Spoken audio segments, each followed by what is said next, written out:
இது ரொம்ப ரகசியமான ஒரு விஷயம், இதை சொல்லவே கூட.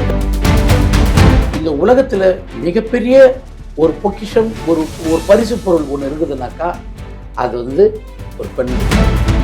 ஒருவனுக்கு ஒருத்தி, கருப்பு, பத்தினி, இதெல்லாம் எதுவுமே கிடையாது. நான் வந்து என் மொழியை லவ் பண்றேன், என் நாட்டை நான் லவ் பண்றேன், இதெல்லாம் வந்து பொய். இந்த படம் எனக்கு தந்த ஒரு இடம் இருக்குது இல்ல, அந்த இடத்த வந்து எப்படி சீர்குலைக்கிறது, சிதைக்கலாம் அப்படின்ற ஒரு, அது வந்து நான் நயனார்ன்ற ஒரு வாதம் அம்மா. ஜாதியினுடைய வேற இல்ல பாதரசத்தை குத்துறவன் அம்பேத்கர், ஜாதியையும் தட்டி கொடுத்துக்கிட்டு அதுல இருக்கிற சின்ன சின்ன சீராய்ப்புகளுக்கு மருந்து போடுறவர் காந்தி. ஆனால் இங்க யார் நல்லவன்? கான்ட்ரவர்சியே கிடையாது. சுதந்திரம் என்பது ஒண்ணு கிடையாது, மிகப்பெரிய பொய்.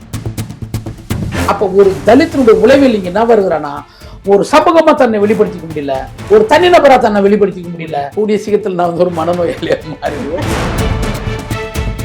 அனைவருக்கும் வணக்கம். இது ஈமோஜிஸ் காயத்ரி.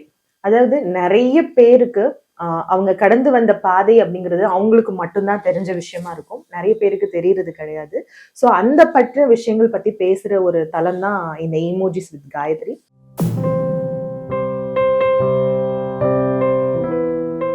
இன்னைக்கு நம்மளுக்கு கெஸ்டா வந்திருக்கிறது யாருன்னு பாத்தீங்கன்னா, ஒரு எளியவர்களினோட ஒரு ஒரு போராட்டத்தையும் அவர்களை பற்றின விஷயங்களை ரொம்ப அழகா திரைக்கதையில கொண்டு வந்த அறம் படத்தோட டைரக்டர் தோழர் கோபி நாயனார் அவர்கள். அவங்கள நம்ம வரவேற்கிறோம். வணக்கம். எப்படி இருக்கீங்க? ஓகே.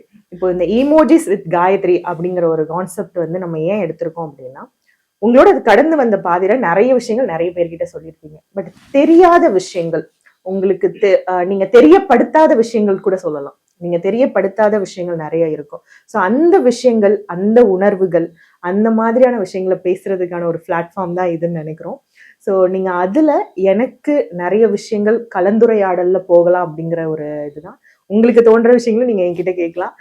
நானும் நிறைய விஷயங்கள் உங்ககிட்ட கேட்டு உங்களோட இந்த வாழ்க்கை பயணத்துல இருக்கிற உணர்வுகள் பற்றின போராட்டம், நீங்க நிறைய கள போராட்டம் பார்த்திருப்பீங்க, நிறைய போராட்டங்கள்ல கலந்துருப்பீங்க. பட் இந்த உணர்வு போராட்டம் அப்படிங்கிறது ஒவ்வொருத்தவங்களுக்கும் வேற வேற மாதிரி இருக்கும், ஒவ்வொருத்தவங்களும் வேற மாதிரியான விஷயங்களை ஹேண்டில் பண்ணியிருப்பாங்க. ஸோ அதுலதான் நம்ம இந்த பயணத்தை நம்ம அடுத்து கொண்டு போகிறோம். எனக்கு இப்ப முதல் கொஸ்டின் உங்ககிட்ட இருக்கிறது என்னன்னா, மீஞ்சூர் கோபி எப்ப கோபி நாயனாரா மாறினாரு? இது ரொம்ப ரகசியமான ஒரு விஷயம், இதை சொல்லவே கூட. அந்த ரகசியத்தை உடைக்கிறதுக்காக ஒரு முறை எனக்கு வந்து அறம் கதை சொல்லி எல்லாம் முடிச்சிட்டேன். அப்புறம் மேடம் வந்து எனக்கு வந்து ஒரு அட்வான்ஸ் கொடுக்கணும் அப்படின்னு சொல்லிட்டு முடிவு எடுத்தாங்க. எனக்கு ஒரு செக் கொடுத்தாங்க. அவங்க அந்த செக் வந்து கோபின்ற பேர்ல கொடுத்துட்டாங்க. என்னுடைய பேர் வந்து நயனார் தான், சர்டிஃபிகேட் பேர் வந்து நயனார். ஓகே. ஏன்னா எங்களுடைய குலதெய்வம் வந்து ஐயனார் வழிபாடு கொண்டவங்க நாங்க. அதனால வந்து எல்லா ஆனா இருந்தா நயனார்னு பேர் வைப்பாங்க, பெண்ணா இருந்தாக்கா நைனிமா அப்படின்னு பேர் வைப்பாங்க. என் பொண்ணுக்கு நைனிமான் தான் பேர் வச்சாங்க. இன்னும் என் பொண்ணு வந்து நைனிமான்னு யார் சொன்னாலும் சரி கோபம் வரும். அக்ஷயா இப்போ என் பொண்ணு பேரு. அப்போ நயனார் என்ற பேர் தான் என்னுடைய எல்லா கவர்மெண்ட் சர்டிஃபிகேட்ல எல்லாமே நயனார் தான் இருக்கும். இப்போ கோபி அப்படின்ற பேர் வந்து அவங்களுக்கு நான் அறிமுகமான மேடம் கிட்ட அறிமுகமானதுனால அவங்க என்ன பண்ணாங்க, கோபின்ற பேர்ல எனக்கு செக் கொடுத்தேன். அது சம்மந்தமா எனக்கு கொடுத்தோடனே நான் அப்புறம் என்னை கூட்டிட்டு போனார் இல்லையா, அந்த எக்ஸிக்யூட்டிவ் சொன்னேன், இந்த சர்டிஃபிகேட் வந்து இந்த செக் வந்து கோபின்னு கொடுத்தாங்க, என்கிட்ட எந்த விதமான ப்ரூஃப் பண்ணல, நான் எப்படி இதை மாற்ற போறேன் அப்படின்னு தெரியலன்னு போய் மேடம் கிட்ட சொல்லி மாத்திட்டு வந்துடலாமா அப்படின்னா போலாம் அப்படின்னு. அந்த ஜோசியம் பார்த்துருந்தாங்கன்னாக்க கோபின்ற பேர்ல என்னவா நீ ஒருவேளை நயனார்ன்ற பேர் நல்லா இல்லை, நான் என்ன பண்ணுவேன், அதனால வந்து இந்த ப்ராஜெக்ட் நிக்கிறதுல வாய்ப்பு இருக்குது, போனவா அப்படின்னு சொல்லி கூட்டிட்டு போயிட்டாரு என்ன. நான் எடுத்துட்டு போயிட்டு அதுக்கப்புறம் அந்த செக்கை மாத்தல. ஒரு நாள் மேடம் ஃபோன் பண்ணாங்க. ஃபோன் பண்ணி, என்ன அந்த செக்கெல்லாம் மாத்தல, அவ்வளவு பணம் வச்சிருக்கிறீங்களா? இல்ல மேடம், உங்க ஞாபகமா அந்த செக் மாத்த ரொம்ப கஷ்டம். ஆனா என் கையில வந்து ஒரு 1,00,000 வந்து செக்கா என்கிட்ட வீட்டுல இருக்குது. ஆனா அதை யூஸ் பண்ண முடியும், பயன்படுத்த. அதுக்கப்புறம் அவங்க சொன்னாங்க, பரவாயில்ல, அப்ப நீங்க என்ன பண்ணுங்கன்னா அதை வந்து ஃப்ரேம் போட்டு வச்சுங்க, கிண்டல் பண்றாங்க, நான் உங்களுக்கு 1,00,000 ரூபாய் தரேன் அப்படின்னாங்க. இல்ல மேடம். அப்புறம் அவர் தான் எனக்கு அதை மாத்தி கொடுத்தாரு. ஓகே. அதுக்கப்புறம் அவங்க என்ன சொன்னாங்கன்னா, அப்போ கோபி நயினார்னு வச்சுங்க பேரு அப்படின்னு சொல்லிட்டாங்க. அதுக்கப்புறம் எனக்கு இந்த பேர் வச்சதுக்கு அப்புறம் ஒரு பெரிய பிரளயம் கிளம்புறது எனக்கு தெரியாது. ஏன்னா நயினார்ன்றது ஒரு காஸ்டா ஆமா. பயங்கரமா கொஸ்டின் பண்ண ஆரம்பிச்சிட்டாங்க. இதுல என்னன்னா 2 பேர் கேள்வி கேட்பாங்க. நயினார்னா என்ன? நான் எடுத்த படத்தை பற்றி யாரும் கவலைப்படல, நான் யாருன்றதை பற்றி கவலைப்படல, நான் என்ன வேலை செஞ்சேன்றதை பற்றி கவலைப்படல. இந்த படம் எனக்கு தந்த ஒரு இடம் இருக்குது இல்ல, அந்த இடத்த வந்து எப்படி சீர்குலைக்கிறது, சிதைக்கலாம் அப்படின்ற ஒரு அது வந்து நான் நயினார்ன்ற ஒரு வாதமாச்சு. நான் அது ரொம்ப சாதாரணமா தான் நான் கடந்து போனேன். ஏன்னா புரிஞ்சுக்கிட்டேன், இந்த நயினாரை பற்றி யார் என்ன கேள்வி கேட்டாலும் எனக்கு புரிஞ்சிச்சு. அப்ப நான் எல்லாரும் சொல்லுவேன், திரும்ப நயினார்ன்றது குலதெய்வம், அது என்னோட சர்டிபிகேட், அது ஒரு கதையா சொல்ல வேண்டியது இருக்கும் எல்லார்கிட்டயும். அது ஏன் நயினார்னு பேர் வச்சாங்க, அதுக்கு நான் என்ன பண்ண முடியும்? எங்க அப்பா வச்சாரு, எங்க அம்மா வச்சாங்க, நான் என்ன பண்ண முடியும்? ஏன் இந்த பேர் வைக்கிறேன்னு சொல்ல முடியாது இல்லையா? அதுதான் காரணம். சோ அந்த இடத்துல இருந்துதான் நயினார் அப்படிங்கிற ஒரு விஷயம் வந்தது. அப்ப கோபின்ற பெயர் வந்து உங்களோட புனை பெயர், வீட்டுல கூப்பிடுறது. ஓகே. அப்போ இந்த கோபி நயினார் அப்படிங்கிற ஒரு ஆள் வந்து இப்போ சினிமாக்குள்ள வரும்போது ஒரு அறம் அப்படிங்கிற ஒரு படத்தை கொடுக்கறதுக்கு முன்னாடி நிறைய போராட்டங்கள், நிறைய விஷயங்கள் சந்திச்சிருப்பீங்கல்ல, அந்த விஷயங்கள் தான் உங்களை சினிமா எடுக்கிறதுக்கு தூண்டுச்சா? என்னுடைய அரசியல் தான் என்னுடைய எல்லா செயலுக்குமான அடிப்படை காரணம். ஓகே, பேஸ்மெண்ட் அரசியல். ஆமா, அரசியல் தான். அரசியல் அப்படின்றது வந்து எப்பொழுதுமே வந்து அது ஒரு குறிப்பிட்ட வகையை சார்ந்தது அல்ல. லிபரேஷன் அப்படின்றது வந்து எல்லா உயிர்களுக்குமான ஒரு அடிப்படை உணர்வு. அந்த லிபரேஷன் என்ன ஆகுதுன்னா, ஒவ்வொரு மனித இனங்கள் வாழுகின்ற பகுதிகளில் அவர்களுக்கு ஏற்படுகின்ற ஒடுக்குமுறைக்கு எதிராக பல்வேறு பெயர்களை அது தாங்கி நிற்குது, அவ்வளவுதான்.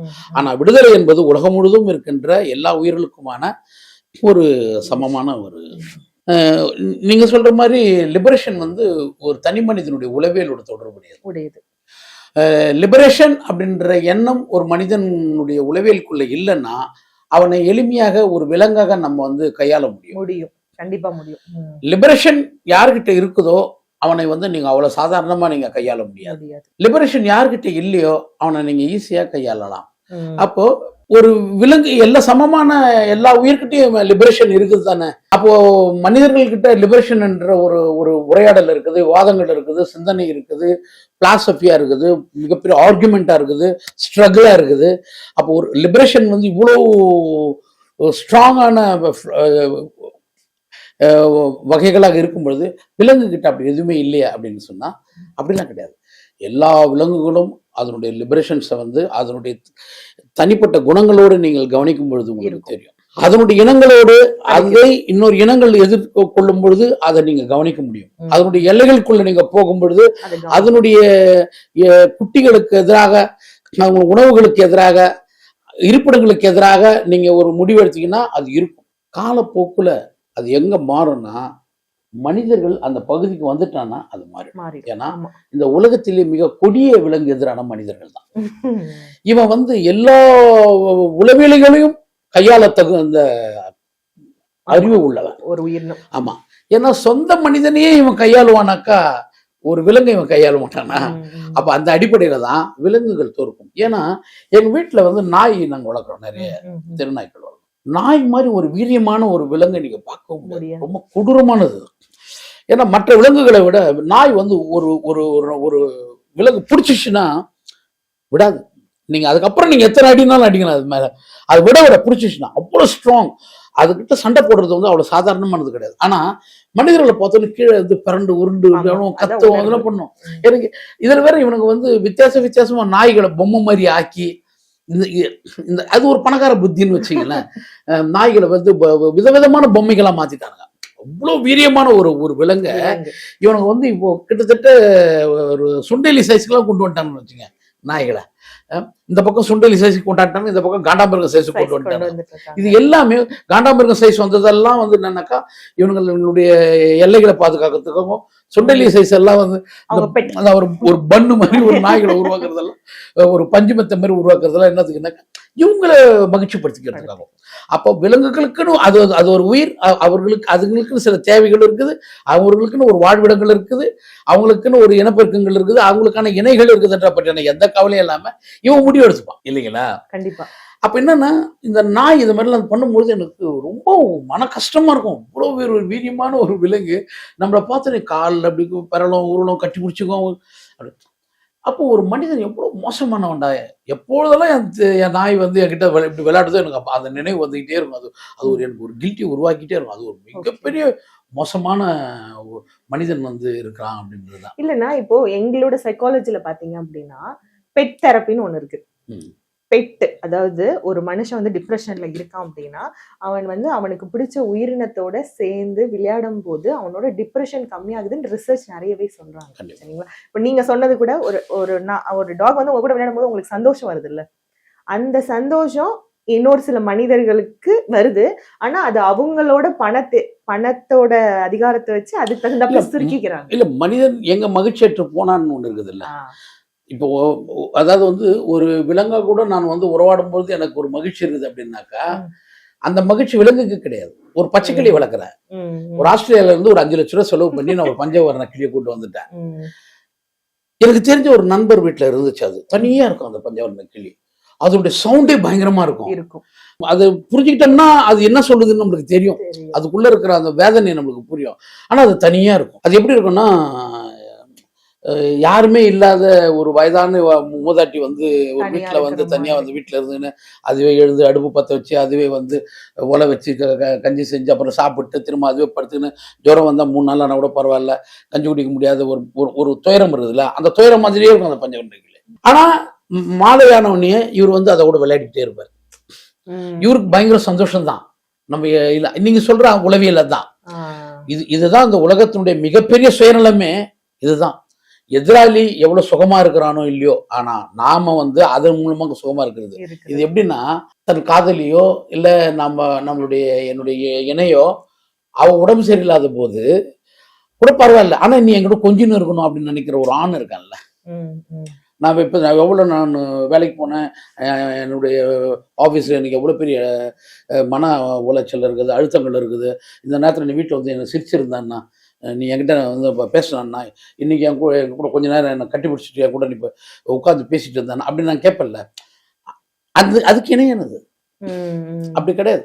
மகிழ்ச்சி என்பது 2 பேரும் இணைந்து செய்யறது. அது ரொம்ப முக்கியமானது. நான் மட்டும் மகிழ்ச்சி அடைவேன், ஆனால் அது மகிழ்ச்சி அடையாதுன்னா அது ஏன் விளையாடுதுன்னா அப்படி பழகிடுச்சு. அப்படி விளையாடலன்னா அதை நம்ம துரத்தி விட்டுருவோம். நான் வளர்க்குற நாய் என்னை 2 முறை குலைச்சதுனாக்கா எனக்கு கோவம் வரும். அதுக்கப்புறம் என் குழந்தைகள் அது கச்சிடுமோன்னு எனக்கு அச்சம், பயம் வந்துடும். அதுக்கப்புறம் தெருவில் இருக்கிறவங்க கிட்ட அவங்க அது வந்து இந்த நாய் ரொம்ப ஜாகிரதையை பார்த்துங்க அப்படின்னு சொல்லுவாங்க. அதுக்கப்புறம் நம்ம என்ன பண்ணுவோம், துரத்தி விட்டுருவோம். அப்போது அந்த விலங்கு நான் வந்து என்னுடைய கேவலமான குணங்களால் பழகி பழகி பழகி அதை அப்படி ஆக்கி வச்சிருக்கேன். அதனுடைய இயல்பு அது கிடையாது. புரியுது. அதுதான் இப்ப நீங்க சொல்ற விஷயங்கள் வந்து எனக்கு டைம் இருக்கும்போது உன் கூட நான் இருப்பேன், உன் டைம் பத்தி எனக்கு பிரச்சனை கிடையாது. சோ இப்ப இதே விஷயத்த நான் உங்ககிட்ட வந்து என்ன, உங்களோட நேரத்தை நீங்க செலவிடும் போது அதுக்கு ஆப்போசிட்ல இருக்கிறவங்க அதை எப்படி எடுத்துக்கிறாங்க, நீங்க அதை எப்படி எடுத்துக்கிறீங்க? இப்போ நிறைய பேரை பார்த்திருப்போம், நிறைய போராட்டங்கள்ல பார்த்திருப்போம், எழுத்துக்கள் நீங்க எழுத்தாளராக இருக்கும்போது எழுதும் போது நிறைய பேரை கடந்தாதான் நம்ம ஒரு விஷயத்தை அச்சீவ் பண்ணவே முடியும். சோ அப்போ நிறைய மனிதர்களை கடந்து வந்திருப்பீங்க. அதுல உங்களோட நேரத்தை விரயமாக்கணுங்க இருக்காங்களா, இல்ல நீங்க யாரையாவது நேரத்தை விரயமாக்கிருக்கீங்களா? இல்ல, அதெல்லாம் நடந்து தீரும். ஏன்னா நம்ம ஒரு பொது வாழ்க்கைக்கு வந்துடுறோம். அவங்க ஒரு பிரச்சனையோடு வரும். அதாவது வந்து பொதுவா நான் வந்து தலித் இயக்கங்கள்ல வேலை செய்யறேன், தலித் மக்கள்கிட்ட வேலை செய்யறேன். தலித் மக்கள்கிட்ட வேலை செய்யும்போது இந்த சமூகமே ஒரு அன்ஸ்கில்டு, இது ஸ்கில்டு கிடையாது. ஏன்னா ஒவ்வொரு காலகட்டத்திலையும் ஒரு சமூகத்தினுடைய உழைப்பை தன்னுடைய லாபமாக மாற்றிக்கொள்வதற்கு இல்லை தன்னுடைய ஒரு அதிகாரமாக மாற்றிக்கொள்வதற்கு ஒரு சமூகத்தை பயன்படுத்தி இருக்குது. அது கருப்பர்களாக இருக்கிறாங்க, உலகம் முழுவதும் பெண்களாக இருக்கிறாங்க, இந்தியா மாதிரியான நாடுகள்ல தலித்துகளாக இருக்கிறாங்க. அப்போ ஒரு நாடு இன்னொரு நாட்டை தனக்கான அடிமை நாடுகளாக வச்சுக்க விரும்புது. அப்படி விரும்பாத போது அந்த நாடுகள் மீது போர் தொடுக்கிறது, அவங்களுக்கு வந்து மிகப்பெரிய ஒரு போர் நெருக்கடியின் மூலமாக அவங்கள வந்து உணவு பஞ்சத்துக்கு ஆளாக்கி அவங்கள துன்புறுத்துறது, அந்த துன்புறுத்தலின் வழியாக தன் சொந்த நாட்டின் மீதே வந்து எரிச்சலை உருவாக்குறது. இவங்களால வந்து போரில் எதிரியை வந்து வெல்ல முடியல, இவங்களால நம்ம வந்து இப்போ உணவு பஞ்சத்துக்கு ஆளாயிட்டோம், எல்லா உற்றார் உறவினரை இழந்துட்டு தெருவில் நிற்கிறோம்ன்ற மாதிரியான ஒரு விதமான மன உளைச்சல்களை ஏற்படுத்திருக்குது இல்லையா. இது எல்லாமே ஒரு தனிநபர்ல இருந்து, ஒரு சமூகத்தில இருந்து, ஒரு அமைப்புல இருந்து உலகம் முழுவதும் இது நிகழாமலாம் இல்லை. ஆனா ஒரு அரசியலுக்குள்ள வந்த நாங்க இது எல்லாமே புரிஞ்சுக்கிறோம். ஆமா, கண்டிப்பா. எனக்கு அந்த இடம் ட்ரை ஆயிடும், இன்னொரு இடத்துல சோர்வு ஏற்பட்டுரும், இன்னொரு இடத்துல வந்து ஓய்வில்லை நாம அப்படின்னு நினைப்போம். வந்து அப்பதான் படுத்திருப்போம், ஒரு 11 மணிக்கு வந்து படுத்திருப்போம், இல்லை 12 மணிக்கு வந்து படுப்போம். அப்பதான் அவர் சொல்லுவார், ஆனால் திடீர்னு ஒரு விபத்து நடந்து போச்சுன்னா மருத்துவமனைக்கு வந்துட்டோன்னா ஒன்று நீங்கள் வாங்க, இல்லை யாரும் மருத்துவர்கிட்ட சொல்லணும். அந்த நேரத்தில் நம்ம தெரிஞ்ச மருத்துவர்கள் யாராவது ட்ரை பண்ணோம்னா யாரும் இருக்க மாட்டாங்க, நம்ம நேராக போகிறது தான் சரின்னு சொல்லிட்டு நம்ம போயிடுவோம். வெடிக்காலம் திரும்ப 4:30-5 மணி வரை அங்கே இருப்போம். திரும்ப வீட்டுக்கு வரணும், குடிக்கணும், திரும்ப மறுநாள் காலையில் ரொட்டீனாக திரும்ப வேறு ஏதாவது ஒரு மீட்டிங் இருக்கும், வேறு பிரச்சனை இருக்கும், போய்கிட்டே இருக்கணும். இதுக்கு நடுவில் நான் வந்து படிக்கணும், எழுதணும், நான் ஒரு திரைக்கதை உருவாக்கணும். அப்போ எனக்கு இந்த இந்த இந்த திரைக்கதை உருவாக்கம் அப்படின்றது, எனக்கு இந்த திரைக்கதை உருவாக்குறதுல உன்னுடைய நேரத்தை செலவு பண்ண போறியா, இல்லை ஜனங்க டெய்லி வந்து பேசிட்டு இருக்கிறாங்களே இந்த பிரச்சனைகளை வந்து நீ முதல்ல பார்க்க போறீன்னா, எனக்கு திரைக்கதை உருவாக்குறதுக்கான நேரம் வந்து எனக்கு என்னவா மாறிடுதுன்னா, அந்த நேரத்தில் என்கிட்ட ஒருத்தர் வந்து ஒரு பிரச்சனையை சொல்லும்போது, நீங்கள் அப்புறமா வாங்க, நான் எழுதுகிற வேலை இருக்குது, 1 வீக் நான் வந்து உங்களை யாருமே அப்படின்னு என்னால சொல்ல முடியாது. என்கிட்ட நிறைய தோழர்கள் சொல்லியிருக்கிறாங்க, நீங்கள் வந்து இந்த சினிமாவை எடுக்கிறது உங்களை தவிர வேற யாரும் இல்லை, உன்னா என்ன இல்லை, என்ன மட்டும் இல்லை, என் போன்றவர்கள் இல்லை, அதனால நீங்க இதுல கவனம் செலுத்துங்க, ஒரு சமூக திரைப்படங்கள் இருக்கிறதுல இந்த வேலைகளை யாராவது செய்வாங்க அப்படின்னு நான் சொல்லுவாங்க. ஆனா நான் பார்த்துருக்கேன், நம்ம யாரும் வரல. வராத போது நான் என்ன பண்றேன்னா, என்னையே நான் வந்து கொண்டுக்க வேண்டியதா இருக்குது. அதுல நிறைய கஷ்டங்கள் இருக்குது. ஏன்னா ஒரு ஒரு குடும்பம் அப்படின்னா அந்த அந்த குடும்பத்தினர் இருக்கிற ஆணோ இல்லை யார் தலைமை தாங்குறாங்களோ அவங்க பொருளாதாரத்தை சம்பாதிக்க வேண்டிய தேவை இருக்குது. அந்த பொருளாதாரத்தை எழுந்துட்டு ஒவ்வொரு நாளும் நாம் வந்து சமூக வேலைகளோடு போயிடும் பொழுது அந்த குடும்பம் வந்து அதனுடைய தேவையை வந்து யாரை நம்பி இருக்குதோ அவங்க மேல அது ஒரு மிகப்பெரிய வெறுப்பை வந்து அது உளவிலாக அதுக்கு வந்துடும். இதை நான் ஆரம்ப காலங்களில் கம்யூனிஸ்ட் கட்சிகளில் நான் பார்த்துருக்கிறேன். ரொம்ப நேர்மையான தலித் இயக்கங்களில் இருக்கிற நேர்மையான லீடர்ஸுங்களை நான் பார்த்துருக்கிறேன். எனக்கு ரொம்ப சின்ன வயசுலேயே எனக்கு வந்து ரொம்ப எங்கள் ஏரியாவில் இருக்கிற சிகே மாணிக்கம் அப்படின்னு சொல்லிட்டு இருந்தார். அதுக்கப்புறம் வந்து ஜீவாவை பற்றி எனக்கு நிறைய பேர் சொல்லுவாங்க, தோழர் ஜீவா அப்படின்னு சொல்லுவாங்க. எனக்கு நல்ல கண்ணையெல்லாம் அதுக்கப்புறம் தான் எனக்கு தெரிய வராரு எனக்கு. அப்போ ஜீவாவை பற்றிலாம் நான் பேசும்போது நான் என்ன நினைப்பேன்னா, ஜீவா மாதிரி இருக்கணும்னு நினைப்பேன். எனக்கு வந்து நல்ல இவர் எங்கள் ஏரியாவில் இருந்த இவங்களாம் ஒரு சீக்கிய மாணிக்க மாதிரி இருக்கணும், இவங்களாம் ரொம்ப நேர்மையாக இருப்பாங்க கம்யூனிஸ்ட் கட்சிகளில். அப்போ அதுவே எனக்கு வந்து ஒரு உளவியல் செயல்படாமல் மாறுது. ஏன்னா எனக்கு அது சரியாகவும் அது அது அது வந்து எனக்கு சரியாகவும் இருக்குது. அதுக்கப்புறம் நான் படித்த புத்தகங்கள், எனக்கு சொல்லி தந்த ஆசிரியர்கள், எங்கள் அண்ணன் ஒருத்தர் இருந்தார் மணின்னு சொல்லிட்டு, அவர் தான் எனக்கு வந்து ஒரு இந்த சிந்தனையை உருவாக்குனது. அண்ணாதுரைன்னு சொல்லிட்டு ஒரு பேராசிரியர், அவர் வந்து எங்கள் ஊருக்கு வந்து தலித் இளைஞர்களுக்கெல்லாம் கூப்பிட்டு கிளாஸ் எடுப்பார். இன்னைக்கு அப்படி யாருமே இல்லை. இந்த அது நம்ம பேசும்பொழுது பேசுகிறோம், இதெல்லாமே நம்மளை வந்து செப்பனிட்டோம், இதெல்லாம் செப்பனிடும். அப்போ அவங்க எனக்கு நிறைய சொல்லி கொடுத்தாங்க, நீங்கள் இதெல்லாம் தாங்கி தான் வேலை செஞ்சாகணும், இந்த சிரமங்கள் இருக்கும். ஆனால் கோபம் வரும், கடுமையான கோபங்கள் வரும். அந்த கோபங்களை என்கிட்ட சொல்லுவாங்க, நீங்கள் இது இவ்வளோ கோபப்படக்கூடாது அப்படின்னு நாங்கள் சொல்லுவாங்க. நான் சொல்லுவேன், அப்படிலாம் ஒன்றும் கிடையாது, அப்படிதான் நான் கோபப்படுவேன், ரொம்ப நிதானமாக இருந்து என்னால் ஒரு வேலை செய்ய முடியாது, நான் அப்படிதான் கோபப்படுவேன். அந்த கோபம் வந்து சரியாக இருக்கும், நீங்கள் பாருங்கள். ஏன்னா நிதானமா இருக்கிறதுன்றது வந்து ரொம்ப தேவையானது தான். அதுல ஒரு நற்பெயர் இருக்குதுன்னு எனக்கு தெரியும், அந்த நற்பெயர் வேணாம்னு நான் நினைச்சிருவேன். ஏன்னா எனக்கு அதை விட இந்த வேலை ரொம்ப முக்கியம். என்னால முடியாதுன்னு நான் சொல்லிட்டு விட்டு போயிட மாட்டேன் நான். அப்போ யாரெல்லாம் என் கூட வரல அவங்க மேல எல்லாம் நான் கோபப்படுவேன். சரிண்ணா, இப்போ நம்ம கோபப்படுறோம்ல, இப்போ நானும் நீங்களும் ஒரு இடத்துல பயணம் பண்ணிட்டு இருக்கும்போது நீங்க என் மேல கோபப்படுறீங்க, ஒருவேளை நான் அதை தாங்கிக்கிட்டேன் அப்படின்னா, நீங்க படுற கோவத்தை ஒரு ஓகே நான் அண்ணன் தான், ஒன்றும் பிரச்சனை இல்லை, தாங்கிக்கிட்டேன்னா ஓகே. ஆனா எனக்கு ஒரு ஈகோ இருக்கும்ல, எப்படி நம்ம மேல இவர் டக்குன்னு கோவப்படுறாரு அப்படின்னு ஒரு ஈகோ வரும்ல, அந்த ஈகோ உங்களை பாதிக்குதா? ஆமா, அவன் எதிரி ஆயிடுவானே, அதுதான் அவன் கேக்குறேன். எதிரி ஆயிடுவான், எனக்கு எதிரி ஆயிடுவான். அதுக்கப்புறம் நான் என்ன காரணத்துக்காக நான் கோவப்பட்டேன்னு அதை பத்தி அவன் கவலைப்பட மாட்டான். ஆ, கவலைப்படாம என் மேல நீ ஏன் கோவப்பட்ட அப்படின்ற இடத்துக்கு வந்துடுவான். ஆமா. ஆனா ஒரு குறிப்பிட்ட காலத்துக்கு அப்புறம் அவன் திரும்பி வருவான். அது எனக்கு வருவாங்க. தெரியும். ம், குறிப்பிட்ட காலத்துக்கு இல்ல இந்த கோவம் சரிதான் ம், அப்படின்னு சொல்லுவோம். ஏன்னா அதாவது வந்து அஹ், ஒரு விஷயத்தையும் ஒவ்வொரு காலகட்டத்துல ஒவ்வொரு விதமா நம்ம சொல்ல வேண்டிய தேவை இருக்கு. இருக்கு. எல்லா இடத்துலயும் நாம வந்து ஒரே மாதிரி பேச முடியாது, முடியாது. ஒரே மாதிரி செய்ய முடியாது. நான் எல்லார்கிட்டையும் என்ன சொல்லுவேன்னா, எது பண்ணாலும் ஒரு டிஸ்கஷன் வச்சுக்கோங்க. ம், டிஸ்கஷன் இல்லாம நீங்க துவங்காதீங்க. ஒரு 4 பேர்கிட்ட ஆலோசனை கேளுங்க. இந்த மாதிரி நான் தொடர்ந்து எல்லாருமே நான் சொல்லிக்கிட்டே இருப்பேன். ம், அதுக்கப்புறம் எது நம்ம லைஃப்ல கேரண்டி, எது நம்ம லைஃப்ல கேரண்டி இல்லை, இது ஒரு நாலேஜ். ம், ம். இதுதான் நம்ம வாழ்நாள் முழுவதும் நம்மளுக்கு இது சதம், இது சதம் இல்லை. இல்ல. அப்படிலாம் நீங்க டிசைட் பண்ணிட்டீங்கன்னாக்கா உங்களுக்கு நிறைய தவறுகள் நடக்காததுக்கான ஒரு வாய்ப்பு இருக்கும்.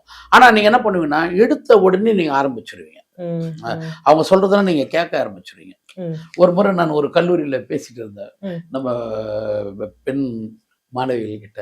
அப்படி பேசிட்டு இருக்கும்போது அப்படியே ஒரு காதல் சம்பந்தமான ஒரு விஷயங்கள் வரும்போது நான் என்ன சொன்னேன், நீங்க போல்ட் ஆகணும்னு முடிவு பண்ணிட்டீங்கன்னா ஒரு ஃபர்ஸ்ட் பால்லே போல்ட் ஆயிடாதீங்க அப்படின்னு. ம். ஒரு ஓவர்ல வந்து உங்களுக்கு வந்து 6 ஒரு பால் ball இருக்குது, இருக்கு. மைண்ட்ல வச்சுக்கங்க. என்ன முடிஞ்சா நீங்க கூடிய வரைக்கும் நல்ல பேட்ஸ்மேனா இருங்க, அது ரொம்ப முக்கியமானது அப்படின்னா. அவங்க வந்து அப்படியே சிரிச்சாங்க எல்லாருமே.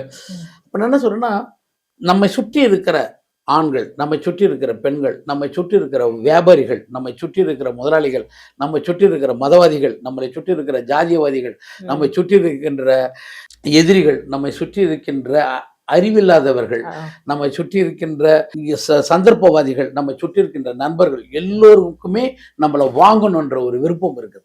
அது ஒவ்வொரு காரணங்களுக்காக வாங்குவாங்க. ஒண்ணு நம்மளை எதிரியா வாங்குவாங்க, நண்பர்களா வாங்குவாங்க, நண்பர்களா வாங்குவாங்க. காதலரா வாங்குவாங்க, காதலியா வாங்குவாங்க, இல்லைங்களா, ஒரு மத விற்பனரா மாத்துறதுக்காக வாங்குவாங்க, ஒரு ரெவல்யூஷனரியாக மாத்துறதுக்காக எல்லாமே நம்மளை வாங்க தான் ஆசைப்படுறாங்க. ம், ம். அப்ப நாம அவங்க கிட்ட எப்படி விற்க போகிறோமா, அவர்களோடு இணைய போகிறோமா அப்படின்றதுதான். விற்கிற இடத்துலதான் நீங்க மோசம் அநீதியா மாறுறீங்க, மாறுறோம். இணையிற இடத்துலதான் நீங்க நீதியா மாறுறீங்க. ம், அப்போ இந்த உலகம் முழுவதும் வந்து எல்லா மதவாதிகளும் நம்மை விற்பதற்கு தான் ஆசைப்படுகிறார்கள். ம், ம், ம், ம். எல்லா ஜாதியவாதிகளும் நம்மை விற்பதற்கு தான் ஆசைப்படுறாங்க. எல்லா முதலாளிகளும் எல்லா வணிகவியலாளர்களும் நம்மளை விற்பதற்கு தான் ஆசைப்படுறார்கள். ஆனால் அன்பு மட்டும் தான் நம்மை வந்து இணையத்துக்கு ஆசைப்படுது. அப்போ அன்பை புரிந்து கொள்வதற்கு உங்களுக்கு வந்து ஒரு பெரிய விவாதங்கள் தேவைப்படுது, ம். ஒரு உரையாடல் தேவைப்படுது. விவாதங்கள் வேற, உரையாடல்கள் வேற. வேற. தத்துவங்கள் தேவைப்படுது.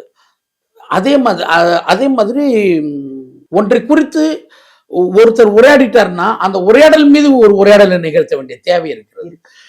அப்போ ஒன்றை குறித்து ஒருத்தர் உரையாடுறாருன்னா அது ஒரு தத்துவமா இருக்குது. அந்த தத்துவத்தின் மீது ஒரு தத்துவ சார்ந்த ஒரு உரையாடலை நம்ம நிகழ்த்த வேண்டியது இருக்குது. ம், ம். அப்ப என்ன ஆயிடுதுன்னா நம்மளுடைய படிநிலைகள் வளர்ந்து கொண்டே இருக்கு. போகுது. அப்போ உரையாடல்கள், விவாதங்கள் இது எல்லாமே நம்மளை வளர்த்து கொண்டே போயின்னு இருக்குது இல்லையா? இந்த வளர்த்து கொண்டு போயினே இருக்கிற இடத்துலதான் மனிதன் வந்து ஒரு 2 விதமான விசாலமான ஒரு பயணத்தை வச்சிருக்கான். ஒண்ணு மனிதன் அவனுடைய அடிப்படை தேவைகள், ம். இன்னொன்னு வந்து மனிதன் அவனுடைய அறிவு. அறிவு. ம். மனிதன் அடிப்படை தேவைகளை அறிவிடமிருந்து பெற்றுக்கொள்வான். அதுல ஒரு நிதர்சனமான ஒரு நியாயம் இருக்கும், இருக்கும். பாதுகாப்பும் இருக்கும். மனிதன் தன்னுடைய அறிவுக்கான பயணம்னு ஒண்ணு இருக்கும்ல. எப்படி ஒரு மனிதன் நான் பிறந்தோம், அப்புறம் அப்படியே வளர்ந்தோம்பா, அப்புறம் வேலைக்கு போனோம்பா, அப்புறம் கல்யாணம் பண்ணி வச்சாங்க, இல்ல நானே ஒரு பொண்ணு கல்யாணம் பண்ணிக்கினேன், அதுக்கப்புறம் வந்து அவ்வளோ நாள் அப்புறம் சண்டை போட்டுப்போம், அப்புறம் குழந்தை பிறந்துச்சு, அப்புறம் குழந்தை பேசாச்சு, அதுக்கப்புறம் அவ செத்துட்டா, அதுக்கப்புறம் கொஞ்ச நாள் பார்த்து நான் செத்துட்டேன். அப்படி இல்லாம அப்படி இல்லை அப்படின்னு சொல்லிட்டு நாம ஒரு சமூகத்தை உருவாக்கி இருப்போம்ல, அது கூட உரையாடி இருப்போம்ல, அது கூட நம்ம ரொம்ப அன்பா நிகழ்ந்திருப்பலாம். நீ இல்லைன்னா என்னால வாழ முடியாது, நான் இல்லைன்னா நீ இல்லை வாழ முடியாதுன்ற ஒரு பிணைப்பை ஏற்படுத்துகின்ற ஒரு காதல் இருக்குது இல்ல. இந்த காதல் ரொம்ப முக்கியமானது. இது உளவியலோட ரொம்ப தொடர்புடையது.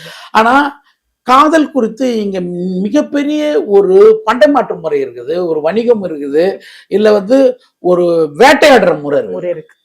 ஏன்னா காதல் அப்படின்னு வந்துட்டாலே இவங்க என்ன நினைச்சுக்கிறாங்கன்னா அதுக்கு மையமா உடல் தான் வந்து அதனுடைய மையம் நினைக்கிறாங்க. உடல் ஒரு பெண்ணையோ ஒரு ஆணையோ உன்னால் வேட்டையாட முடியும், எனக்கு ரொம்ப பிடிச்ச ஒரு பழமொழி இருக்குது. நீங்க காசு கொடுத்து நாய் வாங்கிடுவீங்க, ஆனா அதுகிட்ட அன்பு செலுத்தினதான் அது வாலாட்டும் ஆமா ஆமா அப்படின்னு ஒன்று சொல்லுவாங்க.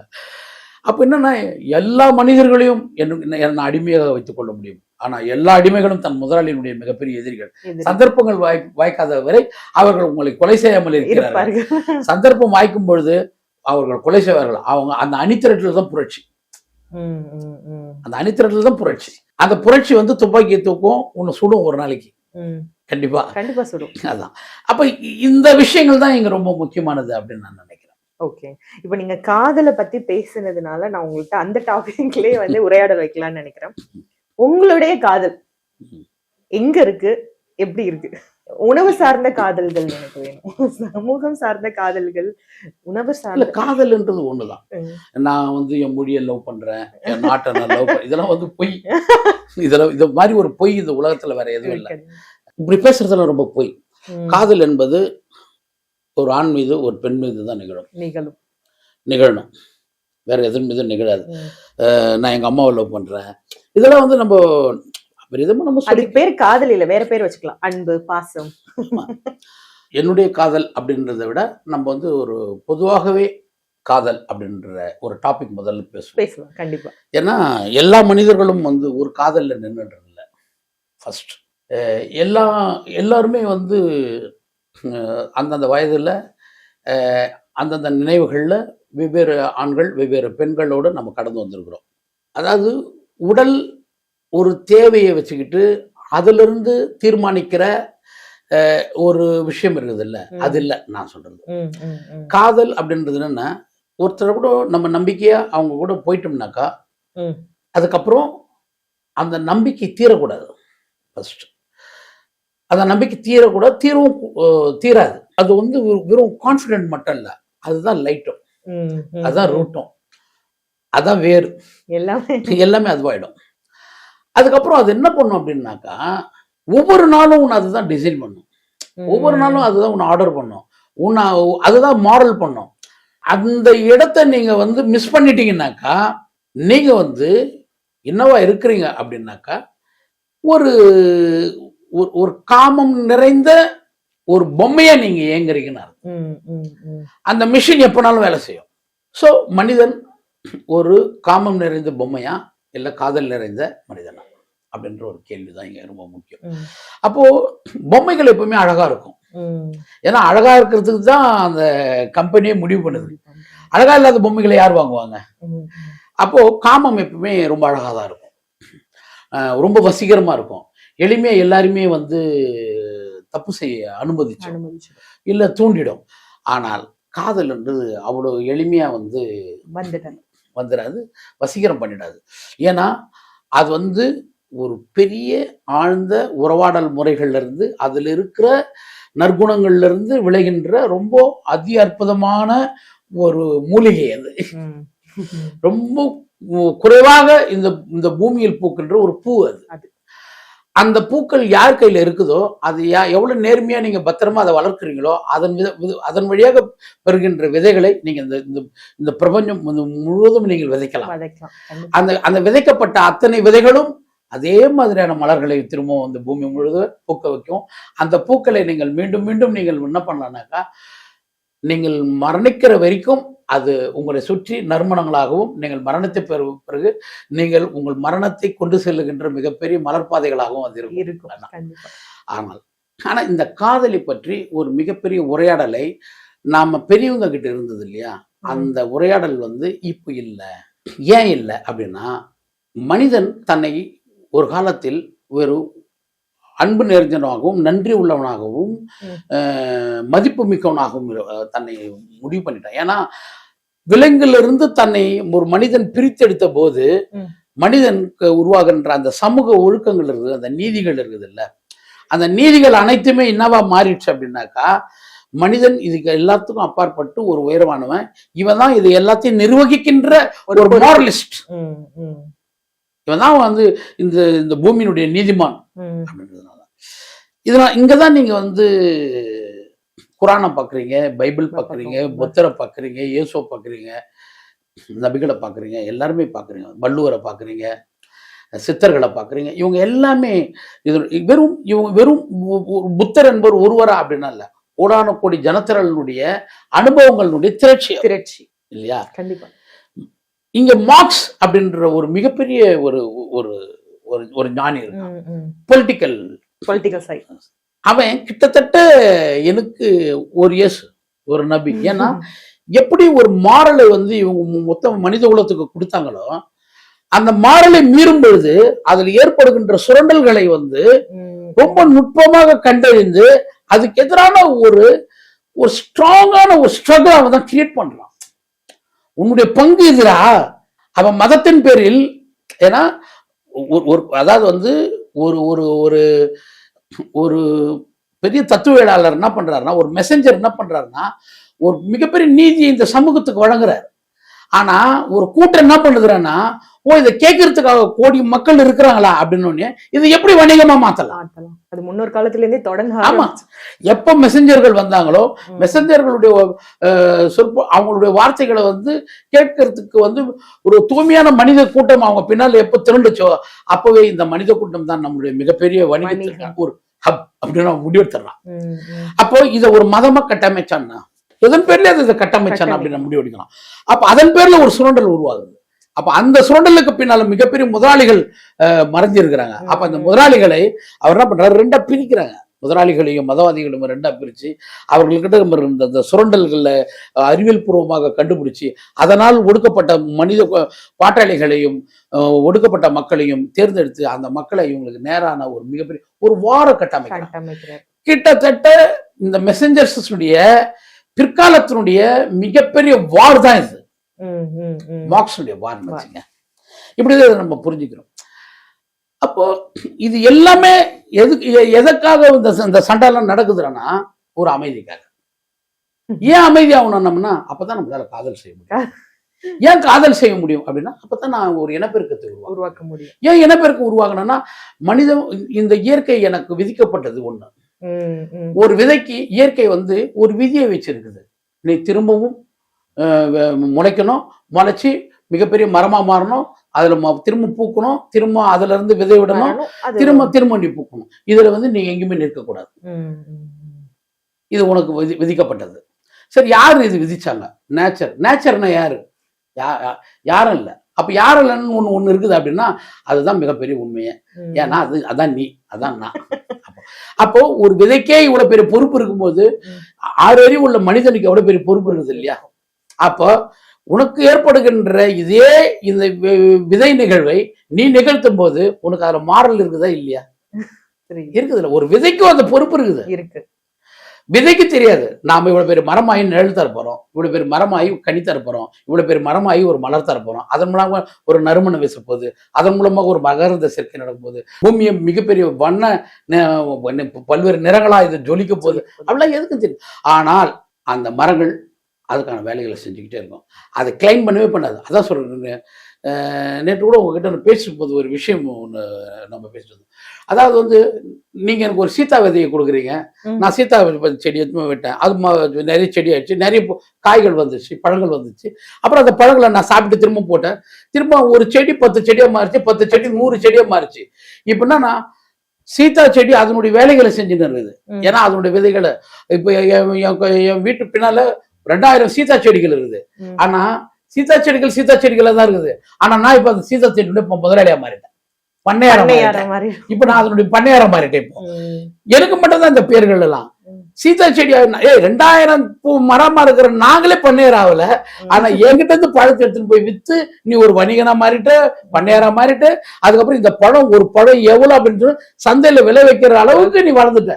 ஆனால் இந்த விலையை நான் உனக்கு சொல்லவே இல்லையே, மட்டும்தான் இருக்கு. ஆமா, எந்த தாவரங்களும் அது தருகின்ற கனிகளை விலை சொல்றதே கிடையாது. அப்போ இது எப்போ அதுக்கு விலை கூறப்படுது அப்படின்ற ஒரு கேள்வி இருக்குது. அப்பதான் மனிதன் இயற்கை என்ற நிலையிலிருந்து வெளியே வணிகனாக மாறிட்டான். ஒரு பொருளை நீங்கள் விற்றாலும் சரி, அந்த பொருளை நீங்கள் காசு கொடுத்து வாங்கினாலும் சரி, ஒன்னு வணிகனா இருக்கிறீங்க, இல்லைன்னா வணிகனுக்கு நீங்க உதவியா இருக்கிறீங்க. அப்ப ஏதோ ஒரு விதத்தில் வணிகன் வளர்வதற்கு நாமே காரணமாக இருக்கின்றோம். கன்சியூமர் என்ற பேர்ல, நுகர்வோர் என்ற பேர்ல. அப்போ இந்த கன்சியூமர் ரோல் தான் ரொம்ப முக்கியமானது. இவன் ஸ்டார்ட் பண்ற வார் தான் ஃபியூச்சருடைய மிகப்பெரிய வார். இப்போ ஒரு செடி வளர்க்குறோம்ல, தானா வளராது. இப்போ காட்டு மரங்கள் அப்படின்னா அது தானா வளரும். இப்போ ஒரு கனித்தர விதையா நம்ம மாத்தணும்னா அதுக்கு ஒரு பராமரிப்பாளர் இருக்கணும். அட்லீஸ்ட் பராமரிக்கலைன்னா கூட அது சரியா இருக்கான்னு பார்த்துக்கிட்டே இருக்கணும். அப்படி இருக்கிறது உங்களுக்கு யாரு உங்களோட வாழ்க்கையில? உங்களை கரெக்டா ஒரு இப்படி பண்ணணும், இதை பண்ணா நல்லா இருக்கும், இதை பண்ணா இப்படி இருக்கும் அப்படின்னு உங்களோட விஷயங்கள் வளர்ச்சிக்கு ரொம்ப பக்க துணையா இருக்கிறது யாரா இருக்காங்க? இந்த உலகத்துல எல்லாருக்குமே ஒரு பெண் தான். இந்த உலகத்துல இருக்கிற எல்லா ஆண்களுக்குமே ஒரு பெண் தான். பெண் மட்டும் இல்லைன்னா இந்த உலகம் இல்லை. இது வந்து ஒரு பெண்களை பற்றி நம்ம வந்து பேசுகின்ற ஒரு ஒரு ஒரு இதுவா சொல்லுவோம்ல. இப்ப நமக்கு பெண்களை நம்ம உயர்த்தி பேசணும், இவங்கள எதெல்லாம் குறைவா இந்த சமூகத்துல மதிப்பிடப்படுதோ அதெல்லாம் பொது வெளியில வந்து உயர்வா பேச அப்படிதான் கிடையாது. நான் சொல்றது சயின்ஸ். இங்க இருந்து ஒரு பெண்ல இருந்து தான் எல்லாமே ஸ்டார்ட் ஆகுது. பெண்ணை நீங்க ஒரு ஆணுடைய மிகப்பெரிய என்டர்டைன்மெண்ட் எதுன்னு நினைக்கிறீங்க? பெண் தான். பெண்ணுடைய மிகப்பெரிய என்டர்டைன்மெண்ட் எதுன்னு நினைக்கிறீங்க? ஆண் தான். என்டர்டைன்மெண்ட்னா இங்க இருக்கிற இந்த குறைவான மதிப்பீடுகளை நான் சொல்ல, என்னுடைய மிகப்பெரிய மகிழ்ச்சியே ஒரு பெண் தான். ஒரு பெண்ணுடைய மிகப்பெரிய மகிழ்ச்சியே ஒரு ஆண் தான். ஆனா வெறும் அது ஆண் பெண் என்ற ஒரு வடிவத்தோட இல்ல பெயர் சொல்லோட சம்பந்தப்பட்டது கிடையாது.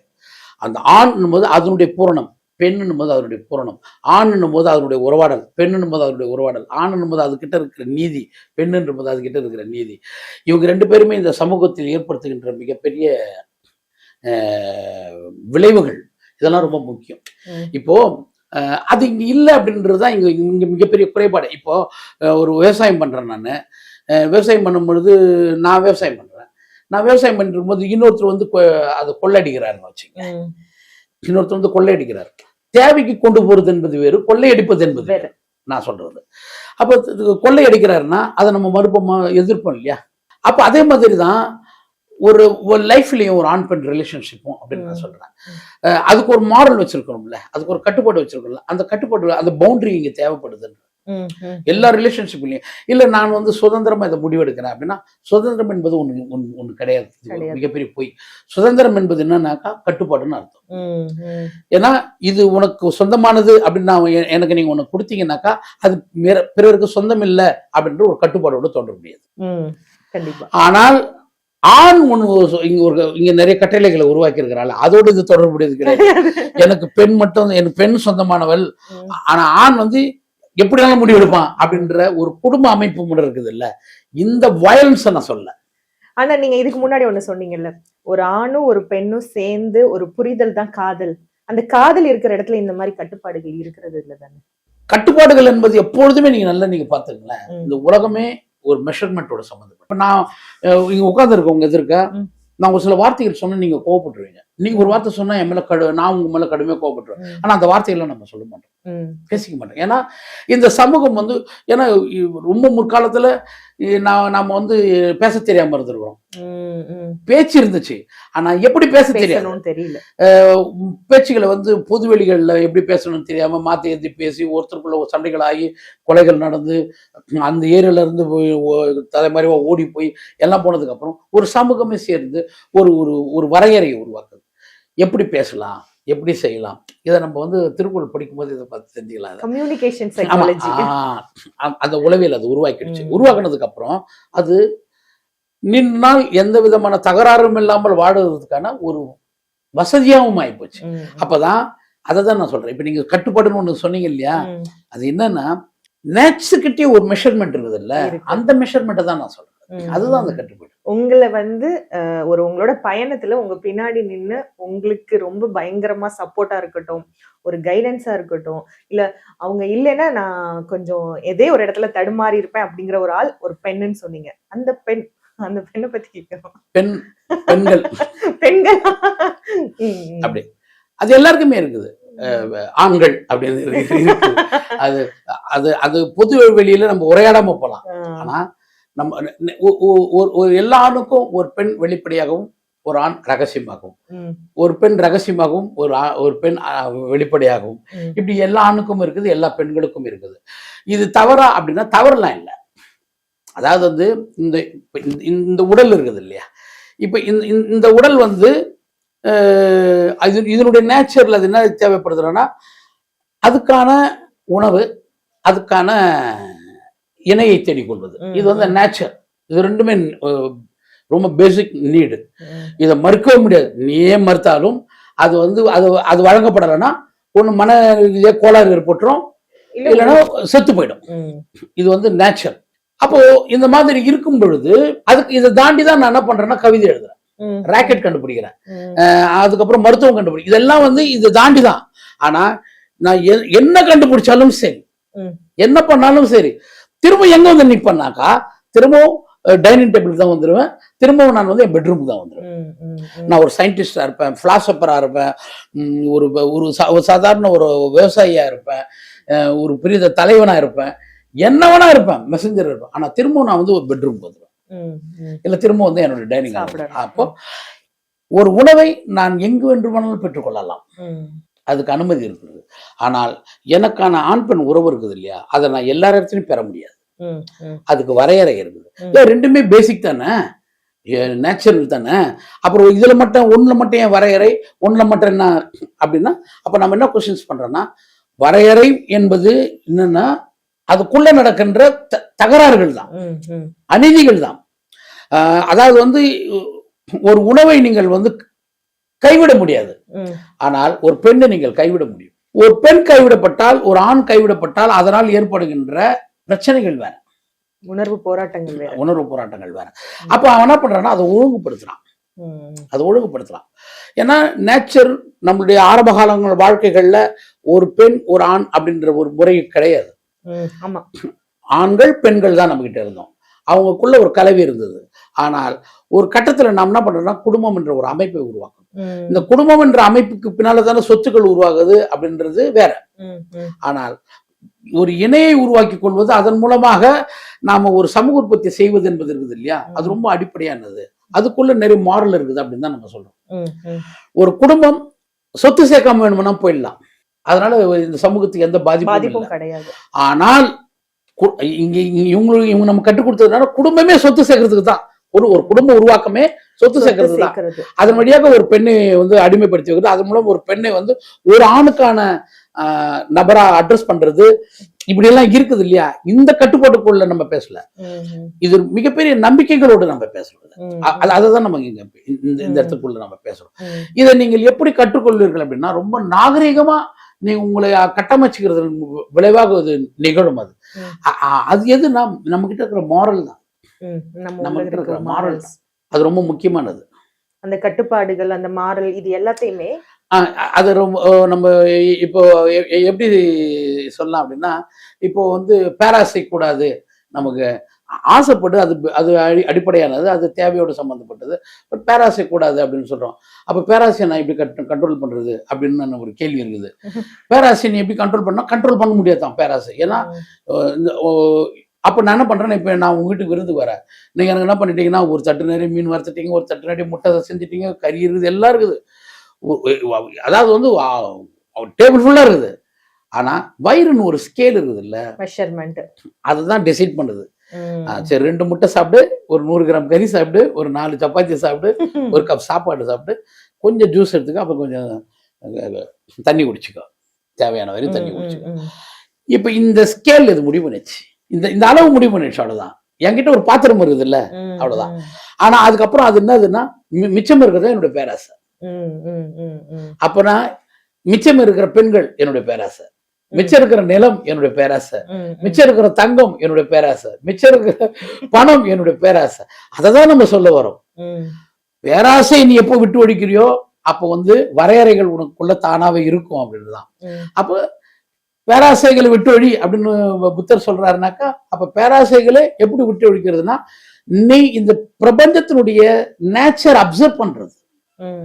ஆனா என்னை பொறுத்த வரைக்கும் யாரும் பேராசைப்படாதீங்கன்னு, ஆசையே படாதீங்கன்னு புத்தர் சொன்னாரு. ஆனா யாருமே ஆசைப்படாதீங்கன்னு அவர் ஆசைப்பட்டாரு தானே, அது ஒரு கைண்ட் ஆஃப் ஆசை தானே. யார் சொன்னது?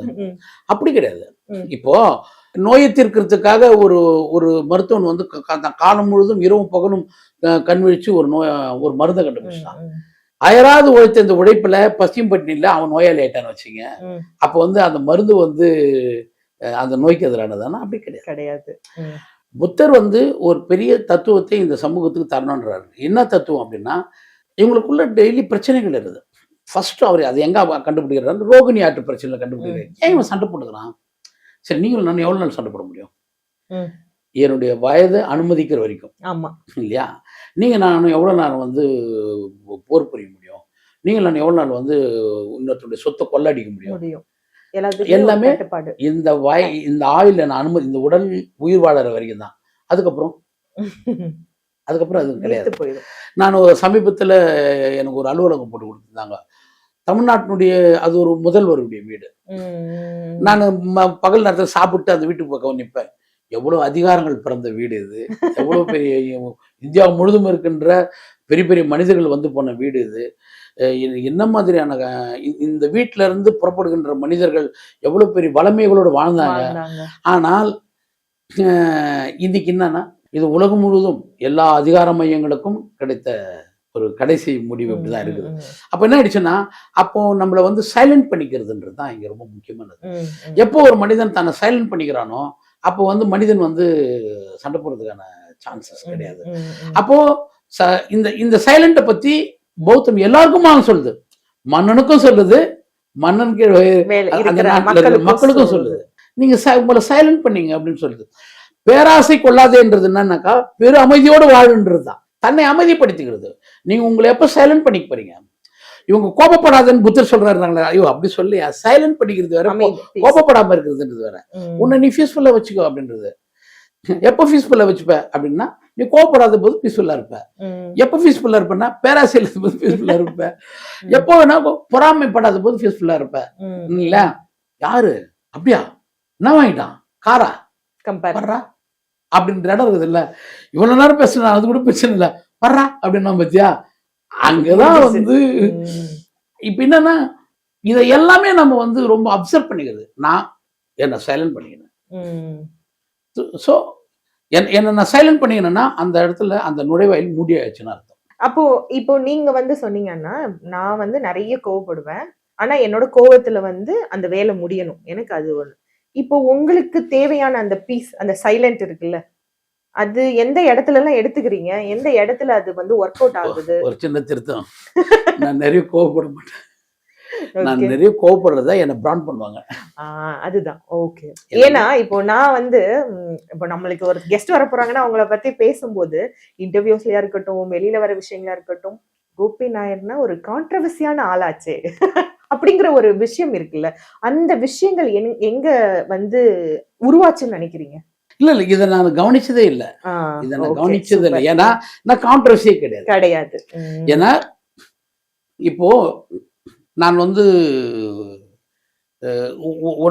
ரொம்ப சிம்பிளா சொல்றேன்.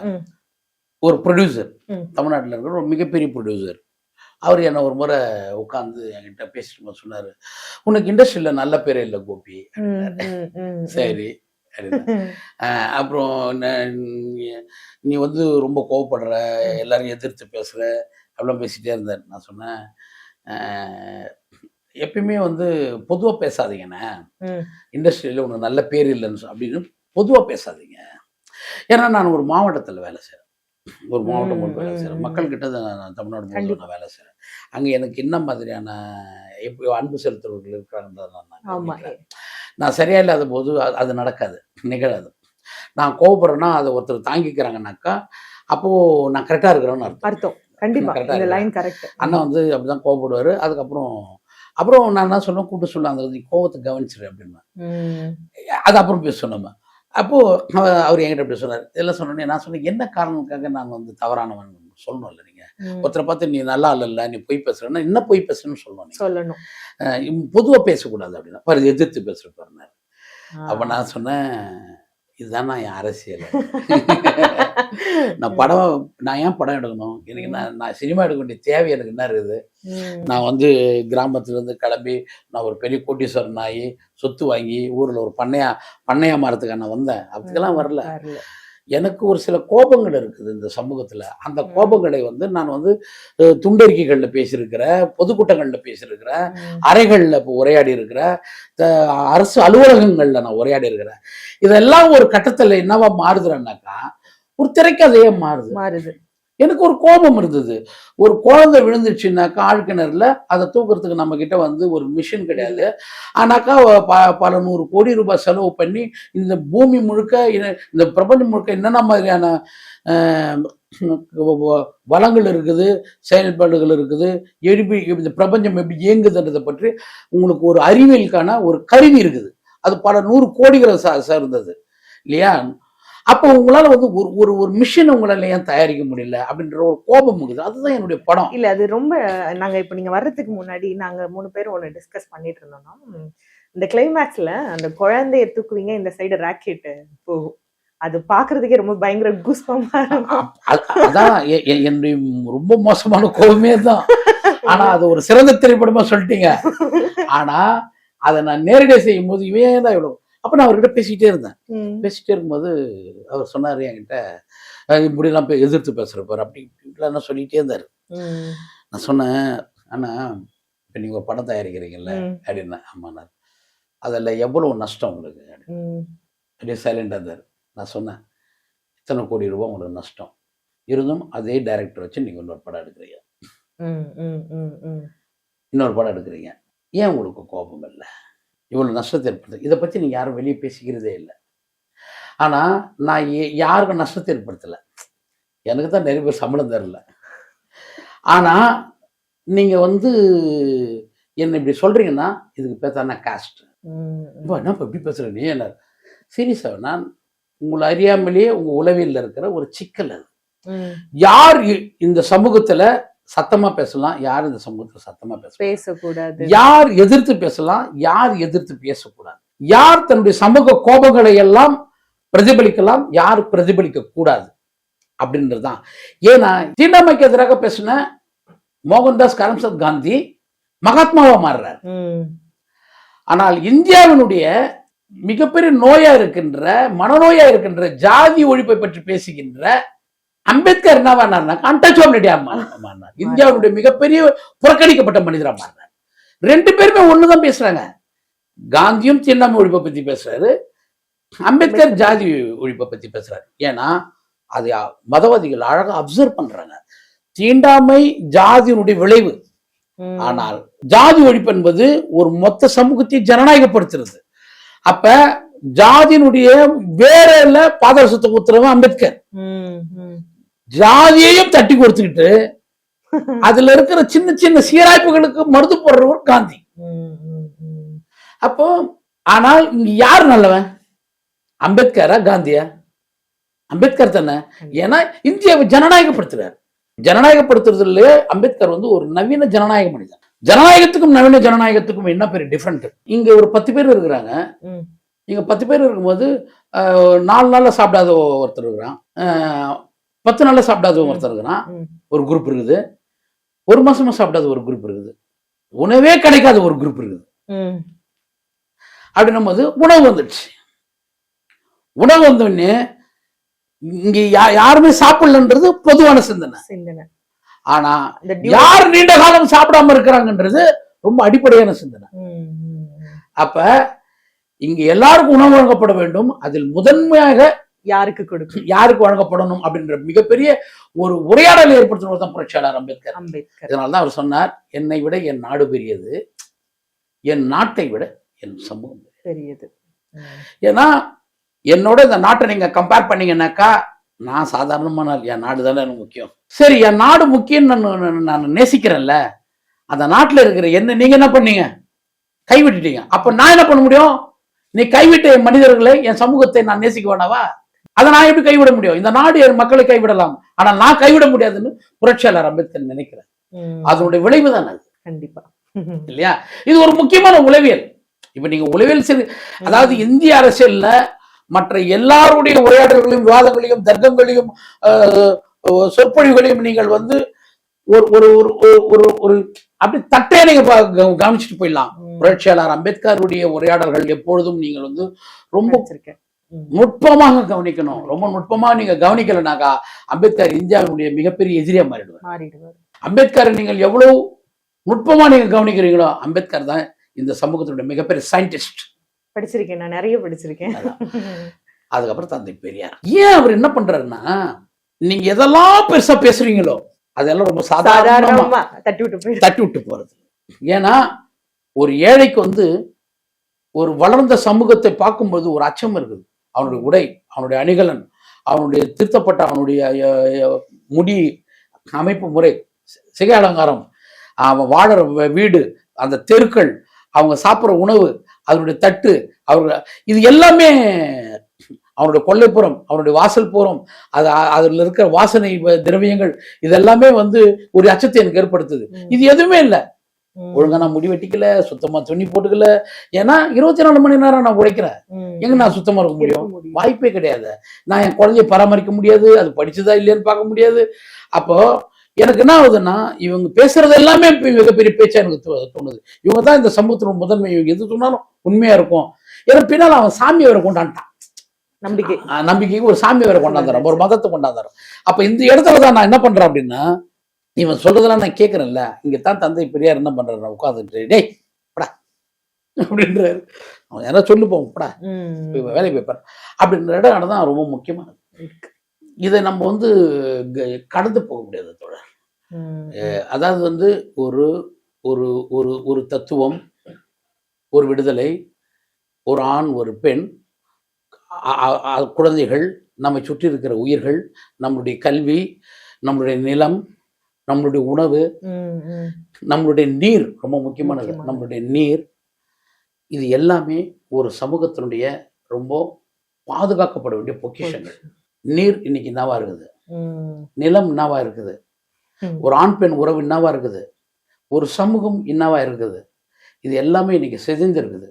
இவர்கள் நீங்க பாருங்களேன், ஒரு 40-50 வருடங்களுக்கு முன்னால இருந்த சமூக வாழ்க்கைகள், நீங்க சொல்லுவீங்க அது ரொம்ப பிற்போக்குத்தனமான, அதெல்லாம் இருக்குது, அதெல்லாம் நம்ம மறுக்கல. ஆனா அங்க நம்பிக்கை ஒண்ணு இருந்துச்சு.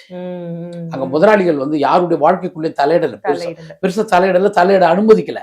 ஆனா இன்னைக்கு வந்து முதலாளிகள் நம்மளை ஒரு கன்சியூமரா மாத்திட்டான், ஒரு நுகர்வோரா மாத்திட்டான். இந்த நுகர்வோர் வாழ்க்கை ஒரு உளவியலை உருவாக்கிறது. எல்லா காலகட்டத்திலும் ஒரு உளவியலை உருவாக்குது. ஏன்னா எல்லா காலகட்டத்திலும் ஆண்கள் எப்போ வந்து பெண்ணை வந்து தன்னுடைய ஒரு உபப்பொருளா மாத்திக்கிட்டானோ, என்ன நீ நான் மகிழ்ச்சியா இருக்கும்போது நீ கூட ஒரு மகிழ்ச்சியா இருக்கணும், நான் கோவப்படும் போது நீ பயப்படணும், நான் ஆசைப்படும் போது நீ படுக்கணும், நான் வந்து எனக்கு பசிக்கும் போது நீ உழைக்கணும், நான் தூங்கும் போது நீ மூச்சுன்னு இருக்கணும். இது ரொம்ப முக்கியம். இதெல்லாம் இருந்துச்சு. எனக்கு எத்தனை பெண்கள் மீதான நோக்கம் இருக்கும், ஆனா உனக்கு வந்து என்னை தவிர வேற நோக்கம் இருக்கக்கூடாது.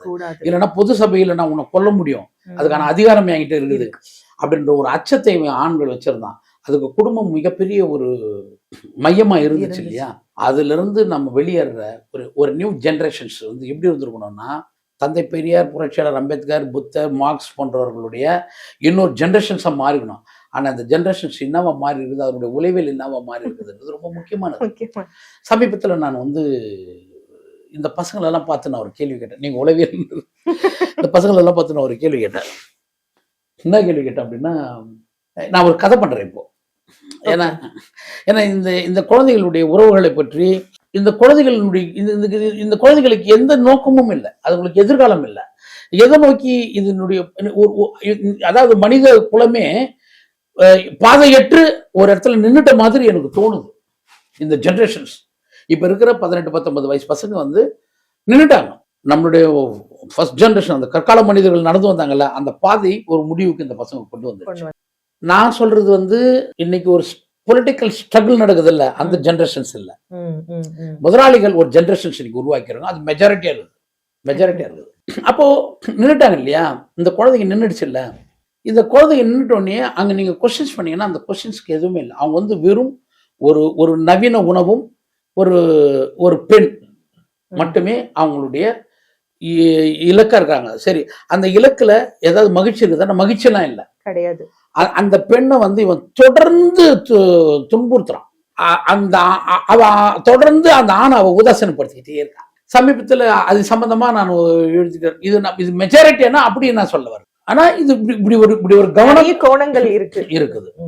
அதுல நீட்டுக்காக போராடுற குழந்தைங்களும் இருக்குது. இந்த குழந்தைங்க மைனாரிட்டியா இருக்குதுன்றது தான். அப்ப இந்த மெஜாரிட்டியா இந்த குழந்தைங்க ஆக்சுவலா வந்து பொலிட்டிக்கலா மெஜாரிட்டியா நீட்டுக்காக போராடுற குழந்தைங்க தான் மெஜாரிட்டியா இருக்கணும். ஆனா அது மைனாரிட்டியா இருக்குது. ஆனா அந்த நீட்கான போராட்டம் என்பது மொத்த இந்தியாவில் இருக்கிற மொத்த குழந்தைகளுக்குமானது. அதுல ஜாதி கிடையாது, மதம் கிடையாது, எதுவும் கிடையாது, வர்க்கம் கிடையாது, எதுவுமே கிடையாது. ஏன்னா ஒரு எஜுகேஷன் சிஸ்டத்தை ஒரு ரிலிஜன் பேஸ்ல இருக்கிற ஒரு மூமெண்ட் தன்னுடைய கட்டுப்பாட்டுக்குள்ள கொண்டு வருது. நான் படிக்கிறத நீ எப்படி கட்டுப்படுத்துவ? நம்ம பெண் வந்து ஒரு வாரியர் அப்படின்ற ஒரு விஷயம் வந்து நம்ம 2 பேரும் உரையாடிட்டு இருந்தோம். என்னை பொறுத்த வரைக்கும் நிறைய பெண்களோட நான் பயணம் செஞ்சிருக்கேன். அதாவது பெண்களோட உணர்வுகளோட. இப்போ நிறைய ஹவுஸ் ஒய்ஃப் வராங்க, நிறைய படிக்கிற பசங்க வராங்க, வேலைக்கு போற பசங்க. ஒவ்வொருத்தவங்களுக்கும் உணர்வுகள் அப்படிங்கிறது ஒரு பிரச்சனையா இருக்கா இல்ல ஒரு சந்தோஷமா இருக்கான்னு கேட்டா நிறைய பேருக்கு பிரச்சனையா இருக்கு. ஏன்னா தன்னோட உணர்வுகளை வந்து வெளிப்படுத்த முடியல. அப்படி வெளிப்படுத்தப்பட்டு விட்டால் அவங்க வந்து என்ன ஆயிடுறாங்க அப்படின்னா, ஒண்ணு தோல்வி அடைஞ்சிடுறாங்க, இல்லைன்னா ஒதுக்கி வைக்கப்படுறாங்க. இதை பத்தி நீங்க என்ன யோசி? அதாவது ஆண் பெண் உறவு வந்து ஒரு ஒரு ஆணையோ இல்லை ஒரு பெண்ணையோ வந்து மகிழ்ச்சிப்படுத்துது. இந்த இந்த மகிழ்ச்சிப்படுத்துதல் அப்படின்றது வந்து ஒரு நேச்சரோட சம்மந்தப்பட்டது. ஒரு லவ்ல ஸ்டார்ட் பண்ணி அதுக்கு முன்னால வந்து பார்வைகள், அந்த அந்த லாங்குவேஜ் ரொம்ப முக்கியமானது. இப்போ நான் ஒரு பொண்ணை பார்க்குறேன், இல்லை ஒரு பொண்ணு என்ன பார்க்குறேன் அப்படின்னா, நாங்கள் 2 பேரும் பார்த்துக்கிற அந்த இடங்கள் இருக்குதுல்ல, அந்த இடங்கள்ல எந்த லாங்குவேஜும் கிடையாது. ஆனால் எனக்கு ஒரு இசை ஒரு சம்மந்தம் இருக்குது, விருப்பம் இருக்குது, அதில் உனக்கு இசைவு இருக்குது, இல்லை உனக்கும் ஒரு விருப்பம் இருக்குது, அதில் எனக்கு வந்து சம்மதம் இருக்குது அப்படின்ட்டு நம்ம 2 பேரும் அது உரையாடிக்கிற அந்த உரையாடல் இருக்குதுல்ல, அது அது ஒரு மியூசிக். அது ஒரு மியூசிக். அது ஒரு அது மாதிரி ஒரு நறுமணம் இந்த உலகத்தில் வேற எதுவுமே கிடையாது. நான் ஒரு ரொம்ப தொலைவில் இருக்கிற ஒரு பொண்ணை நான் அவ்வளோ ஆயிரம் கூட்டத்தில் ஒரு கோயில் திருவிழாவில் ஒரு பொண்ணை நான் பார்த்துட்டேன். அந்த சீன்லாம் இப்ப நடக்கிறதே அந்த சீன்லாம் இப்ப பார்க்கறதே இல்லையே. பார்த்துட்டேன். எனக்கு அந்த கண்ணு மட்டும் தான் ரொம்ப க்ளோஸ் அப்ல இருக்குது, ஒரு கண்ணு மட்டும் தான் க்ளோஸ் அப்ல இருக்குது. ஆனா எனக்கு வந்து அவ்வளோ பெரிய உரையாடல்கள் நான் நிகழ்த்தினதாக எனக்கு வந்து என் மூளை முழுக்க நிரம்பி இருக்குது. இதுல எந்த மாறலும் கிடையாது. ஒருவனுக்கு ஒருத்தி, கருப்பு, பத்தினி, இதெல்லாம் எதுவுமே கிடையாது. அது நேச்சர் எனக்கு கொடுத்த கிஃப்ட். அடுத்த திருவிழாக்க வராம போகலாம், இல்லை இந்த நொடியே அவ காணாம போயிடலாம். ஆனா ஒரு பெண் ஒரு ஆணை, ஒரு ஆண் ஒரு பெண்ணை தினந்தோறும் மகிழ்வித்துக் கொண்டே இருக்கிறார்கள் அவங்களுடைய இயல்புகளில். அது நேச்சர், அது இயற்கையே நமக்கு வழங்குகின்ற ஒரு. அதுக்கப்புறம் அது ஒரு நாள் கணக்கில் அது வளர்ந்து, அதுக்கப்புறம் 2 பேரும் பேசிக்க ஆரம்பிச்சு, அப்புறம் தன்னை பகிர்ந்துக்கின்னு, அந்த பகிர்ந்தில் ஏற்படுற நம்பிக்கைகள், அந்த நம்பிக்கைகளில் ஏற்படுற உரையாடல்கள், அந்த உரையாடல்களில் இருக்கிற சுகங்கள், அந்த சுகங்கள் வந்து ஒரு நீண்ட காலத்துக்கான ஒரு திட்டங்கள். அது ஒரு வெறும் அந்த உரையாடல் வந்து அவ்வளோ ஷார்ட்ல இருக்காது. இவன் கூட நம்ம போகலாம், 50 வருஷம் வாழ முடியும்னா கூட இவன் வச்சுப்பான் நம்மளை பத்திரமா, இவன் நம்மளை பார்த்துப்பா. நிறைய நீங்க லவ்ல நீங்க பாத்தீங்கன்னா ஆண் பெண் உறவுல, நான் சொல்றது நம்ம ஒரு யோக்கியமான ஒரு விஷயங்கள்ல சொல்றேன். பெண் தான், ஆண் தான் வந்து பெண்கிட்ட ரொம்ப சரண்டர். ஏன்னா ஆண் ஒரு பெண்கிட்ட கலவையில் ஏற்படுற சுகத்தை விட அவன் மேல இருக்கிற நம்பிக்கையில் ஏற்படுற சுகம் இருக்குது இல்ல, அது வந்து உலகத்துல வந்து எதுக்கும் இணையானது கிடையாது. ஏன்னா அவ்வளோ கான்ஃபிடென்ட், அவ்வளோ பாதுகாப்பு, அப்படி இருக்கும். அது ஏப்பா வீட்டுக்கு போ, அன்னிக்கிற பேர் அவகிட்ட போய் இந்த பொருளை போய் கொடுத்துட்டு வா அப்படின்னு ஒரு ஆண்கிட்ட சொல்ற ஒரு இடம் இருக்குதுல்ல, அது என்னது? இது இங்க வச்சு பாப்பா, நான் அப்புறமா எடுத்துன்னு வரேன், நான் போகும்போது எடுத்துன்னு போறேன், நீ என் கூட்ட போறேன் அப்படின்ற ஒரு இடம் இருக்குல்ல, அது என்னது அது அப்படின்ற ஒரு இடம் இருக்குது இல்ல. இது எல்லாமே ஒரு கண்காணிப்போட சம்பந்தப்பட்டது. நீ எடுத்துன்னு வீட்டுல கூடு அப்படின்றதுக்கும், நீ வச்சுட்டு போ நான் போகும்போது எடுத்துட்டு போறேன்றதும் ஒரு கண்காணிப்பு. இதெல்லாம் இல்லாத ஒரு மிகப்பெரிய ஒரு லைஃப். அதுக்கப்புறம் ஒரு பெண் தன்னை ஒரு ஆண்கிட்ட வழங்குறது இல்லை. அதாவது வந்து ஒரு பெண் ஒரு ஆணிடம் தன்னை வழங்குவது என்பது வேறு, ஒரு பெண்ணும் ஒரு ஆணும் இணைந்து ஒரு அவங்களுக்குள்ள ஒரு கலவை ஏற்படுது. வழங்குதல் தான் காதல். ஏன்னா இந்த உலகத்துல மிகப்பெரிய ஒரு பொக்கிஷம், ஒரு பரிசு பொருள் ஒண்ணு இருக்குதுனாக்கா அது வந்து ஒரு பெண்ணுடைய உடல், ஒரு ஆணுடைய உடல். இது தன்னை ஒரு கட்டத்துல ஒரு உயர்ந்த நம்பிக்கைகள்ல தன்னுக்கு தானே பரிசீலித்துக் கொள்ளும். இல்ல பரிசீலிக்கிறதுக்காக காத்திருக்கும், இல்ல பரிசீலிக்க முடியலையே என்ற ஒரு மிகப்பெரிய கனவோடு அது வாழ்ந்து முடிஞ்சிடும். இது ரொம்ப முக்கியமானது. இந்த வாழ்க்கை தான் ரொம்ப முக்கியமானது. இதைதான் அந்த மனிதன் தொலைச்சிட்டான். இதை தொலைச்சிட்டு ஒரு ஸ்டேஜ்ல ஒரு பெண்ணை பாக்குறது, எவ்வளவு நகை போடுவேன், அப்புறம் ஜாதகம் பாக்குறது. ஒரு ஆண் பெண் வந்து சந்திக்கிறதுக்கு ஜாதகத்துக்கு என்னோட சம்பந்தம்? இங்க ஜோசிகர் எப்படி வந்தான்? எல்லாம் வணிகம் தான். ஜோசிகர் வந்தான். சரி, ஒரு 100 தலைமுறைக்கு முன்னால எந்த ஜோசிகர் எப்படி இருந்தான்? அங்க காதல் நிகழலையா? அந்த காதல் கதைகளை விட இப்ப இருக்கிற காதல் கதைகள் அவ்வளவு முக்கியமானதா அப்படின்றதுதான். அப்போ எனக்கு என்ன தோணுன்னா, இது ரொம்ப ஒரு பிரமாதமான ஒரு வாழ்க்கையை நாம் எழுந்து நிற்கிறோம். ஏன்னா ஒரு ஸ்டேஜ்ல வந்து எல்லா ஆண்களும் பெண்ணை வேட்டையாடுறதுல குறியாதான் இருக்கிறான். அது ஒரு விதமான மன இயல்பு.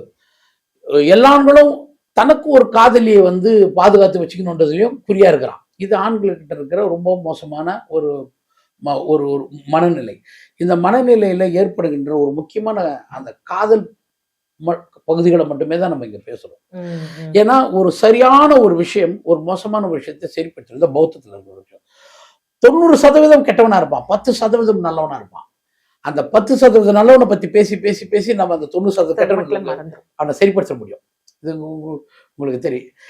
ஏன்னா மருந்தினுடைய ரோலே தானே, உழவினுடைய ரோலே தானே. ஒரு முறை பாரதி ராஜா சாரை நான் போய் பார்த்தேன், பேசிட்டு இருந்தோம். நான் சொன்னேன், உங்க படத்துல எனக்கு முதல் மரியாதை ரொம்ப பிடிக்கும் சார் எனக்கு. ஏன்? அது ஒரு ஒரு பெண் விடுதலைக்கான ஒரு படம் சார். ஒரு மிகப்பெரிய ஸ்ட்ராங்கான ஒரு ஆர்குமெண்ட் இருந்துச்சு படம். என்ன சொல்றீங்க? ஆமாம் சார். இப்போ வடிவரிசின்னு ஒரு ரோல் நீங்க படம் பார்த்தீங்களா? இப்போ வடிவரிசி என்னன்னா, நான் வயசுக்கு வந்த புதுசுல கோயில் திருவிழாவில் யாருன்னு தெரியாத ஒரு உடல் கிளச்சில் ஒருத்தவங்க படுத்துட்டேன். இது உண்மைதான். என் மாமன் உன் காலில் ஊந்துட்டான்ற ஒரே ஒரு காரணத்துக்காக நீ வந்து செருப்பட மாட்ட. அப்படி என் மாமன் மேல உனக்கு ஒரு மரியாதை இருக்குது, எங்க அப்பா மேல உனக்கு ஒரு மரியாதை இருக்குது. சாரி, எங்க அப்பா மேல உனக்கு ஒரு மரியாதை இருக்குது. ஆனா அவன் அவமானப்பட்ட கூடாது, நான் கர்ப்பமாயிட்டேன் அப்படின்றதுக்காக நீ என்ன பண்ணி என் கருத்துல தாலி கட்டின. அதனால என் பக்கத்துல நீ படுக்க மாட்டியா? அதாவது ஊருக்கெல்லாம் மிக உயர்ந்த மனிதர் இவரு. ஆனா நீ இன்னொருத்த பக்கத்துல படுத்துட்டே நீ அப்படின்றதுக்காக தான் வாழ்நாள் முழுதும் படுக்காம இருக்கிறது இல்ல. இதை விட ஒரு பெண்ணுக்கு ஒரு தண்டனை கொடுக்க முடியுமா? இதை கிளைம் பண்றாங்க அவங்க. வடிவரிசின்ற கேரக்டர் வந்து கிளைம் பண்ணுவாங்க. இப்போ அடுத்தது அதுல இன்னொரு சீக்ரெட் கொஸ்டின் அவங்க கேட்காத ஒரு கேள்வி என்ன இருக்குன்னா, அததான் நான் சொல்லு, எவனும் தெரியாத ஒருத்தனை பார்த்து நான் திருவிழாவில் பார்த்து பத்துட்டேன்ல, அதுக்கப்புறம் நீ என் பக்கத்துல வந்து நீ படுக்க மாட்டேறல்ல, ஏன் நான் நினைச்சிருந்தேன் நான் இன்னொருத்த பக்கத்துல படுத்துக்க கூடாதா? இந்த இந்த 30-40 வருடங்கள்ல நான் ஒருத்தன் பக்கத்துல படுக்க கூடாதா? ஆனா ஒண்ணு பாதுகாத்து வச்சோம் பாரு, அது ஒரு தியாகம்டா. அது ஏன்னா நினைச்சிருந்தாங்க அவங்க படுத்துக்கூடாதுல்ல. உனக்கு ஒரு ஆசை வந்துச்சு இல்ல, அது காதல்னு நீங்க ஒரு ஸ்டேட்மெண்டா உங்களுக்குள்ள இல்லைனாலும், ஆனா அவளை பார்க்கும் பொழுது உனக்கு ஒரு கிளர்ச்சி ஏற்பட்டுச்சு இல்ல, ராதாவை பார்த்த உடனே. ஆனா கடைசி வரையும் ஏற்படலையே. அப்ப இங்க யார் உயர்ந்தவ?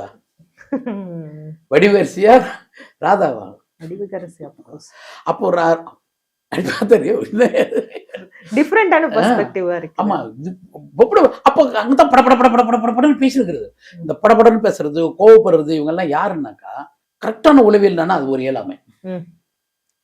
அது ஒரு இயலாமை. இயலாமைகள் எப்பொழுதும் எப்படி இருக்கும் அப்படின்னா, அது ஒரு பிசிக்கல் ஸ்ட்ரென்த்தோட இருக்கும், இல்ல மென்டல் ஸ்ட்ரென்த்தோட இருக்கும், இல்லைன்னா வந்து ஒரு சோசியல் ஸ்ட்ரென்த்தோட இருக்கும்.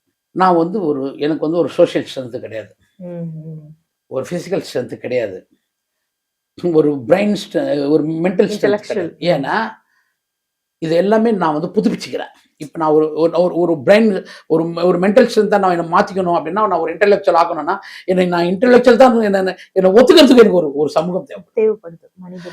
நான் பிசிக்கல் ஸ்ட்ரென்த்தை நான் கிளைம் பண்ண ஆரம்பிச்சேன்னாக்கா அது ஜாதி சண்டையா முடிஞ்சிடும். அப்ப ஒரு தலித்தினுடைய உளவியல் இங்க என்ன வருகிறான்னா, ஒரு சமூகமா தன்னை வெளிப்படுத்திக்க முடியல, ஒரு தனிநபரா தன்னை வெளிப்படுத்திக்க முடியல, ஒரு குறைஞ்சபட்சம் ஒரு அறைக்குள்ள உட்காந்து நான் வந்து ஒரு மிகப்பெரிய அறிவாளிடா, இன்டெலெக்சுவல்டா அப்படின்னு என்னால சொல்லிக்கவும் முடியல. இவ்வளவு பிரச்சனை எனக்கு இருக்குது. இவ்வளவு பெரிய மன உளைச்சல் இருந்துங்கிறேன். நானு கோபப்படக்கூட முடியாதுன்னாக்கா எப்படி இருக்க முடியும்? அப்ப கூடிய சீக்கிரத்தில் நான் வந்து ஒரு மனநோயாளியா மாறிடுவேன். அப்ப கோபம் தான் என்னுடைய இயலாமைக்கெல்லாம் ஒரு மிகப்பெரிய ஆயுதம். ஆயுதம் இல்ல, ஒரு சின்ன ஒரு வெளிப்பாடு. சரி, இது எப்ப சரிப்படுத்துவேன்? இதெல்லாம் இந்த கோபத்துல நீ உன்னை ஒழுங்குபடுத்திக்க அப்படின்னா, அப்பதான் நான் சொல்றேன், வெரி பிகினிங்ன்றது வேற. இன்னும் எதிரிகள் வந்து 100 அடி தூரத்துல இருக்கிறாங்க. இப்பதான் என் கூட வந்து எல்லா சோல்ஜர்ஸ் சொன்னா யாருமே வந்து கத்தி எடுத்துன்னு வரலன்னு. இப்ப நான் என்ன பண்ண சொல்லுங்க? யாருமே கத்தி எடுத்துட்டு வரல. ஆமா, ஆனா அங்க 1000 பேர் இருக்கிறான். இது ஏன்டா 3 நாளா நடந்து வரமே, 3 இரவு 3 பகல் நடந்து வந்தோமே, யாருமே ஆயுதம் தரலன்னு ஏன்டா நீ சொல்லணும்? நீ கேட்டியா எப்போ அது அப்படின்னு அடுத்த கேள்வி. இது எல்லாமே ஒரு ஒரு வெற்றி பெற வேண்டிய ஒரு சமூகம் ஒரு தோல்விக்கான எல்லா விதமான நடவடிக்கையோடு இங்க இருக்குதுன்னா அது ஒரு பெரிய எஜுகேஷனோட சம்மந்தப்பட்டது. அப்போ எஜுகேஷன்ன்றது ஸ்கூல் எஜுகேஷன்ஸ் இல்லை, அது ஒரு சோஷியல் பொலிட்டிக்கல் எஜுகேஷன்ஸாக இருக்குது. அப்போ ஒரு சமூக அரசியல் கல்வியை பெறுவதற்கு ரொம்ப ஒரு ரேர் பர்சன்ஸ் தான் இங்க இருக்கிறாங்க. அந்த ரேர் பர்சன்ஸ் பின்னால ஒரு கூட்டம் திரண்டுடுது. அப்போ அதை கொஸ்டின் பண்றாங்க. பின்னால வரவங்களுக்கு எல்லாம் யாருக்கும் எதுவும் தெரியல அப்படின்னு. அப்படி கிடையாது, அவங்களுக்கு எதுவுமே தெரியலன்றது உண்மை. ஆனா அவங்களுக்கு ஒடுக்குமுறை இருக்குதுன்றது உண்மையா இல்லை. ஒடுக்குமுறை இருக்கிறவன் அறிவாளியா இருக்கணும்ன்ற கட்டாயம் எல்லாம் கிடையாது. அவனுக்கு ஒடுக்குமுறை இருக்குதுன்றது ஒன்று தகுதியானது, அவன் போராடுறதுக்கு. கண்டிப்பா அவனை தலைமை தாங்குபவர்களுக்கு வேணுமானாலும் அறிவு இருக்கலாம், பொலிட்டிக்கல் நாலேஜ் முக்கியம். ஆமா, கண்டிப்பா. எனக்கு பிரச்சனை இருக்கு, ஆமா, எனக்கு பிரச்சனைக்கு தீர்வு தெரியாது, ஆனா என் பிரச்சனையை நான் வந்து ஒருத்தவங்க சொல்றாங்கன்னா அவங்க மருத்துவமனைக்கு போற நோயாளிகள் மருத்துவனா இருக்கணும்ன்ற கட்டாயம் கிடையாது. ஆனா அந்த நோயாளிகளை அழைத்து வர மருத்துவனுக்கு வந்து மருத்துவம் சார்ந்த ஒரு பெரிய அறிவு வேணும்ன்றது. ஏன்னா ஒருவேளை மருத்துவம் தனக்கு எதிராக இருக்கும் பொழுது, அரசு சார்ந்தோ அவன் சாதி சார்ந்தோ அவன் வர்க்கம் சார்ந்தோ இயங்கும் பொழுது அவன் மருத்துவம் தவறாகுதுன்னு பேசுறதுக்கு எனக்கு அறிவு வேணும். அந்த இடத்துலயும் ஒரு உளவியல் நம்பிக்கை. ஆமா, அதுதான் இப்ப ஜனநாயக நாடா இந்தியா ஜனநாயக நாடு என்று தன்னை அறிவித்துக் கொண்டாலும், ஆனால் இது ஜனநாயக நாடு இல்லை என்பது சொல்வதற்கு இங்கு ஜனநாயக சக்திகள் தேவைப்படுது, ஜனநாயக அமைப்புகள் தேவைப்படுது, ஜனநாயக தலைமைகள் தேவைப்படுது. இப்போ உங்களோட கோபம் அந்த சமூகத்தினால நீங்க இப்ப சொன்னீங்கல்லன்னா, இப்போ என்னோட கோவத்தை நான் எப்படி வெளிப்படுத்துவேன்? இவ்வளவு பிரச்சனைகள் எனக்குள்ள இருக்கு, இந்த கோவத்தை நான் எப்படி வெளிப்படுத்துவேன்? என்னோட வெளிப்பாடு வந்து ஒரு கோவமா வெளியே வருது அப்படின்னு நீங்க சொல்றீங்கல்ல. இப்போ இதே கோபம், அதாவது கோவம் வருதா வரலையா அப்படின்னு உங்களுக்கு தான் தெரியும், ஒவ்வொரு பிரச்சனையை பொறுத்து மாறும். இது வீட்டு சூழ்நிலையில உங்களை சார்ந்தவங்க கிட்டயும் இந்த கோபம் இருக்குமா? அதாவது உணர்வு நான் கேக்குறது, இந்த சமூகம் சார்ந்த ஒடுக்குமுறை சார்ந்த உங்களோட போராட்டம் சார்ந்த கோபம் கிடையாது. இப்ப சும்மா பேசிட்டே இருக்கும்போது டக்குனு இருக்குது தவறு, அது இருக்குது, அது தவறு. நான் ஆரம்ப காலத்துல இருந்தே நான் சரிப்படுத்திட்டே இருப்பேன். என்னுடைய மனைவி, என் மகள், என்னுடைய உறவினர்கள், என்னுடைய நண்பர்கள், எல்லாரும் கூட எனக்கு ஒரு சண்டை இருக்கதான் இருக்குது. அவங்க எனக்கு கத்துக் கொடுத்துக்கிறாங்க. இப்போ ஒரு முறை நான் வந்து சும்மா சண்டை போட்டுக்கிட்டே இருப்பேன், வீட்டில் எல்லாத்துக்குமே சண்டை போட்டுட்டு தான் இருப்பேன். அப்போ என்ன ஆச்சுன்னா, ஒரு முறை ஒரு கவிதை ஒன்று போட்டேன். அது யார் எழுதின கவிதைன்னு தெரியாது. சும்மா சண்டை போடுற சாப்பாட்டில் வந்து கல் இருந்துச்சுன்னா மட்டும் சாப்பாட்டில் எப்படி கல் வரலாம் நான் அப்படின்னு கோவப்படுறல உன் மனைவிட்ட. நான் கல் போட்டு ஒரு அரிசி வியாபாரம் பண்றேன்ல, அந்த வணிகம் கிட்ட உனக்கு என்ன கோபம் வர மாட்டேங்குது. ஒரு கவிதை படிச்சார், கோபப்படுறது நிறுத்திட்டேன்.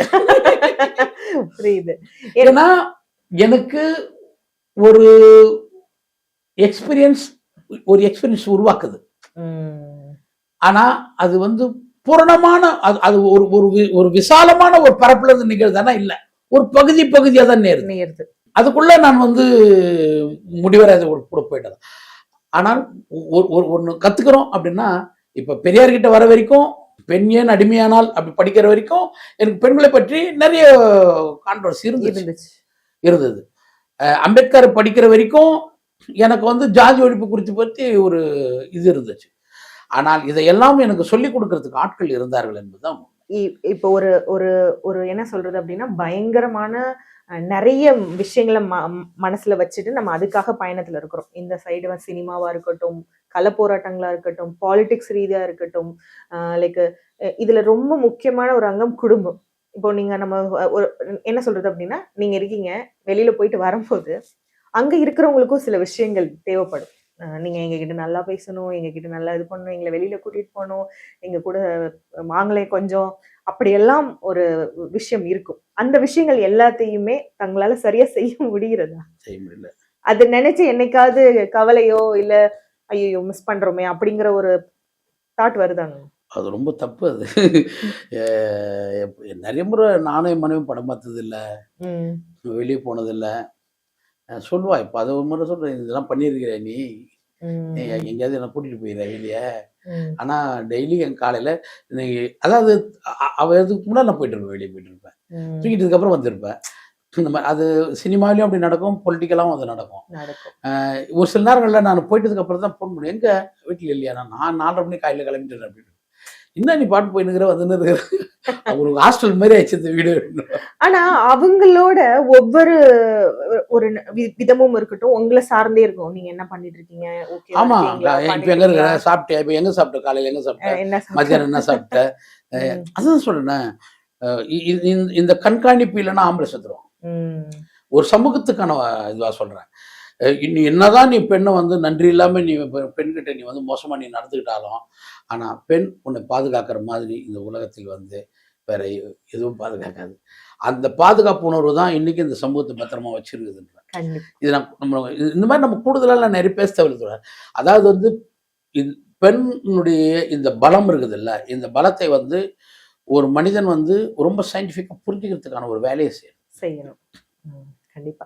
ஏன்னா அது வந்து உங்களோட திரைக்கதையிலே நாங்க வந்து அறம்ல பார்க்கும்போது அடுத்து மனுஷி, காலனி, இந்த மாதிரி நிறைய விஷயங்கள் வந்து ஒரு பெண் சார்ந்த படமாவே வந்துட்டு இருக்குது. ஸோ அதுல நாங்க அறம்ல பார்க்கும்போது ஒரு ஒரு கலெக்டர், நான் ஒரு சின்ன ஆர்டிக்கல் படித்தேன். நீங்க வந்து கலெக்டர்னு ஒரு ஆள் வச்சிருந்தீங்க, பட் அதுல வந்து யாரை கொண்டு வரணும் அப்படின்னு யோசிக்கும் போது உங்களோட யோசனை வந்து எந்த அளவுக்கு ஏன் அந்த அவங்கள சூஸ் பண்ணணும்னு உங்களுக்கு தோணுச்சு?